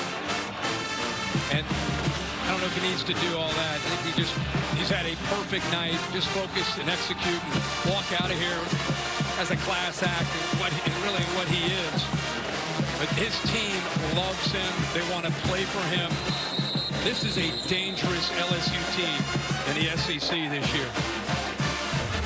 We're coming down to the final 2.5. Let's take a look at this week's college football rankings brought to you by Northwestern Mutual. Clemson with a solid win. I think LSU is going to make everybody won. I understand that.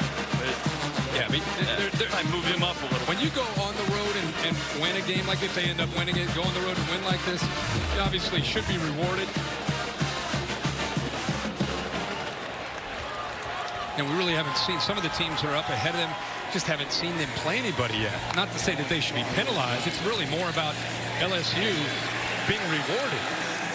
Ellinger is sacked. Chris Felica mentioned on College Game Day this morning that against top 10 teams not named Alabama, Coach O had great success. And if they can hang on to this 14-point lead for the last 2 and change, Ed Orgeron will move to 6-0. If LSU against top 10 teams not named Alabama. Ellinger gets the first down and keeps a little bit of hope alive for the Horns. And we you know, not to just continue to bring this up over and over, but this is all the way back to 2012. They've averaged, think of that, 2012, 25 points a game. You're used to seeing them being ultra conservative. It's frustrated their own fan base. And it frustrated Coach O enough for him to go to the Saints and talk to Joe Brady to come over and help them learn about the spread, learn about getting their receivers out, getting their speed in space, and getting Joe Burrow in a more comfortable position to attack. Not just let's play it safe, let's attack, which is exactly what we've seen tonight for 60 minutes from this offense. Where are you going to rank them this week? And I'd have to put them in the top 2 or 3. I mean, it's just they deserve it. I mean, maybe like, would you put them ahead of Alabama? Would you put them ahead of Ohio State? I mean, I don't know. I'd have to look at what other teams did, but well, no one has a more impressive win. I wouldn't say. And if they end up winning 45-31, it's not just the winning the game. It's how they've had to continue to fight back on the road in this environment against a really good quarterback and a really good offense. I mean, you could make a strong case for putting them at number 1. I don't disagree. I think they might wind up there. Tomorrow night, Sunday Night Baseball crew will be at Fenway Park in Boston for the season's final series between the American League East leading New York Yankees and the Red Sox. Coverage starts baseball tonight. Sunday night countdown at 7 o'clock Eastern time. Then the Yankees and Red Sox at 8. It's also streaming live on the ESPN app. It's an interesting thought. I mean, you know, these polls, so often they're about what happened last year and how the season ended last year. And to me, it's about this year. And what did they do in their, I know they didn't play anybody in their first game, Georgia Southern 55-3, but I don't, some teams play teams like that and they just do enough to get through, and it's not always pretty. I vote in the AP poll and early in the season, and it's very, I've tried to move teams around.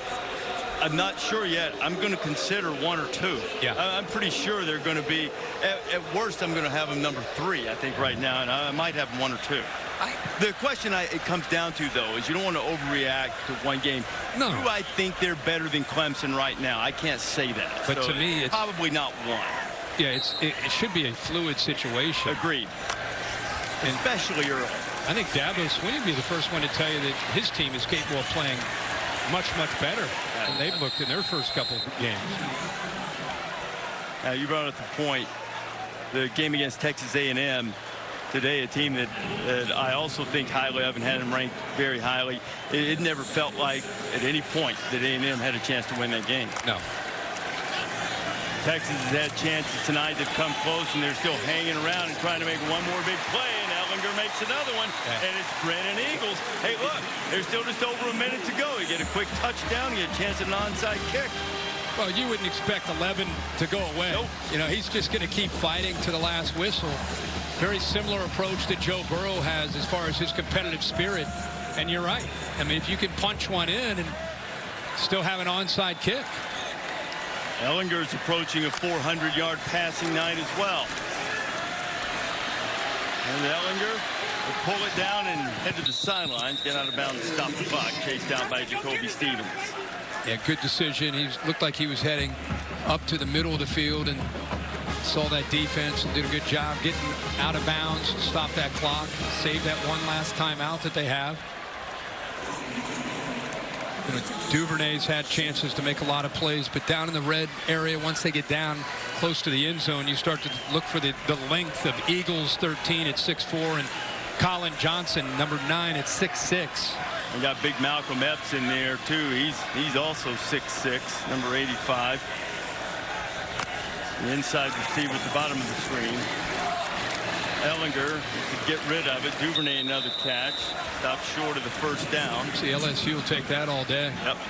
Tackle him short of the first down, middle of the field. They're giving that up all day. Let that clock keep moving. Texas still with one timeout in his pocket, hoping to be able to hold that one. Duvernay to get the first down and get out of bounds, and he does. And it looks like a holding call right in front of where he was trying to get around. Stingley could not get away from the Texas wide receiver. Number 13, offense. Eagles. 10-yard penalty, third down. Eagles has had 5 catches for 116 yards and a touchdown tonight. Called for the hold.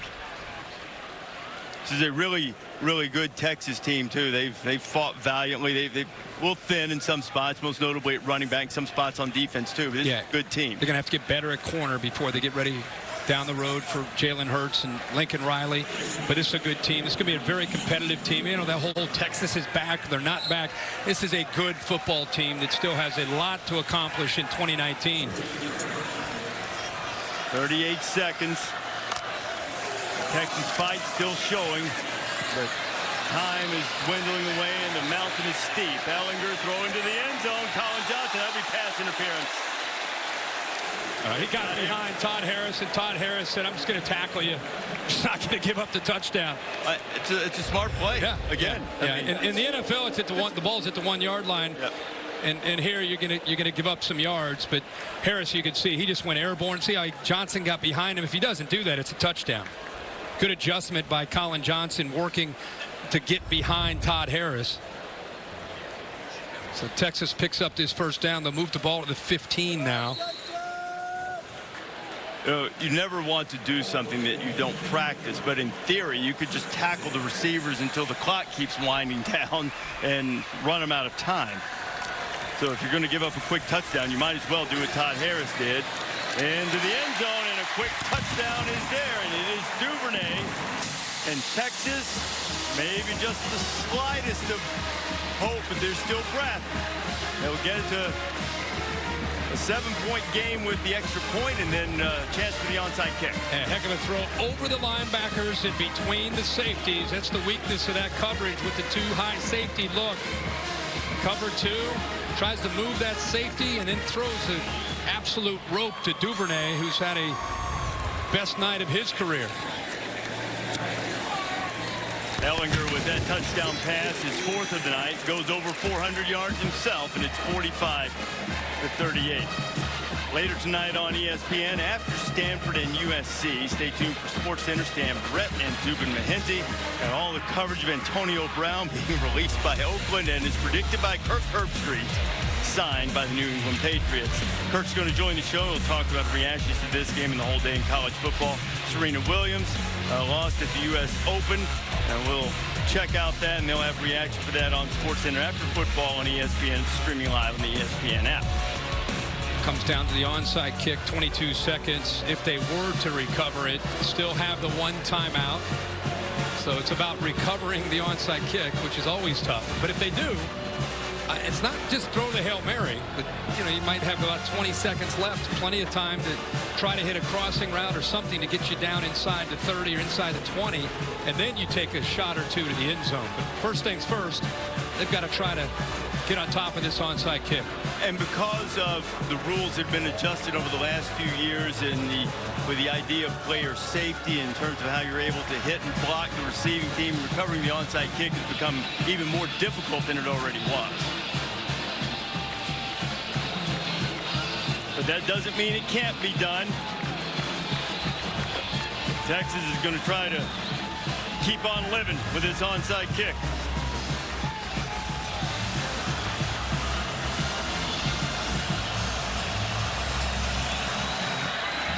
The big hop, it's loose, and Texas, if they controlled it before it went out of bounds, and now it looks like LSU.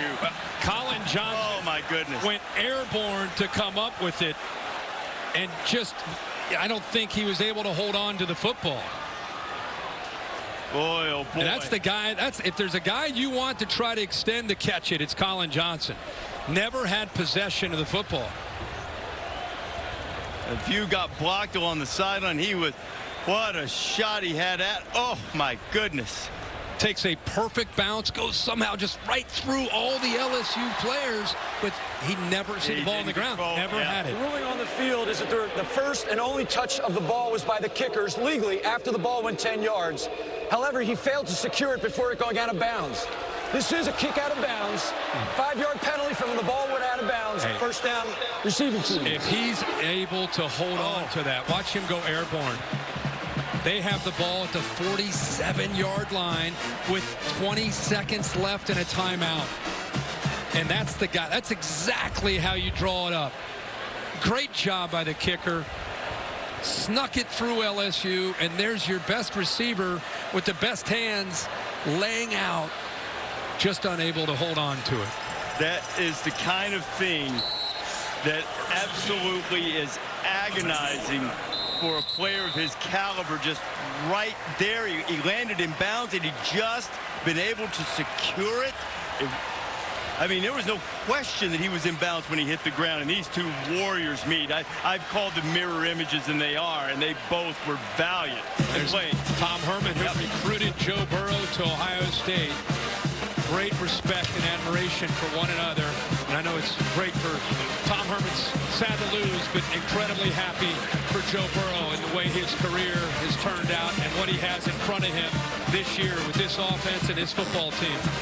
You'd think that talent would find its way out anyway, but Burrow isn't sure he'd be playing college football at this level if not for Tom Herman recruiting him. But it is Ed Ogeron getting the big victory tonight. He's with Maria. All right, Coach, you guys hung on for the win, but I want to take you back to 3rd and 17. You put the ball in Joe Burrow's hand, and you threw a touchdown strike. Describe the decision to attack. We trust him. We talked about going 4 minutes. Steve thought we could move the ball. When he put the ball in our quarterback's hands, he got the job done. I have to give credit to Texas. They played one heck of a ball game.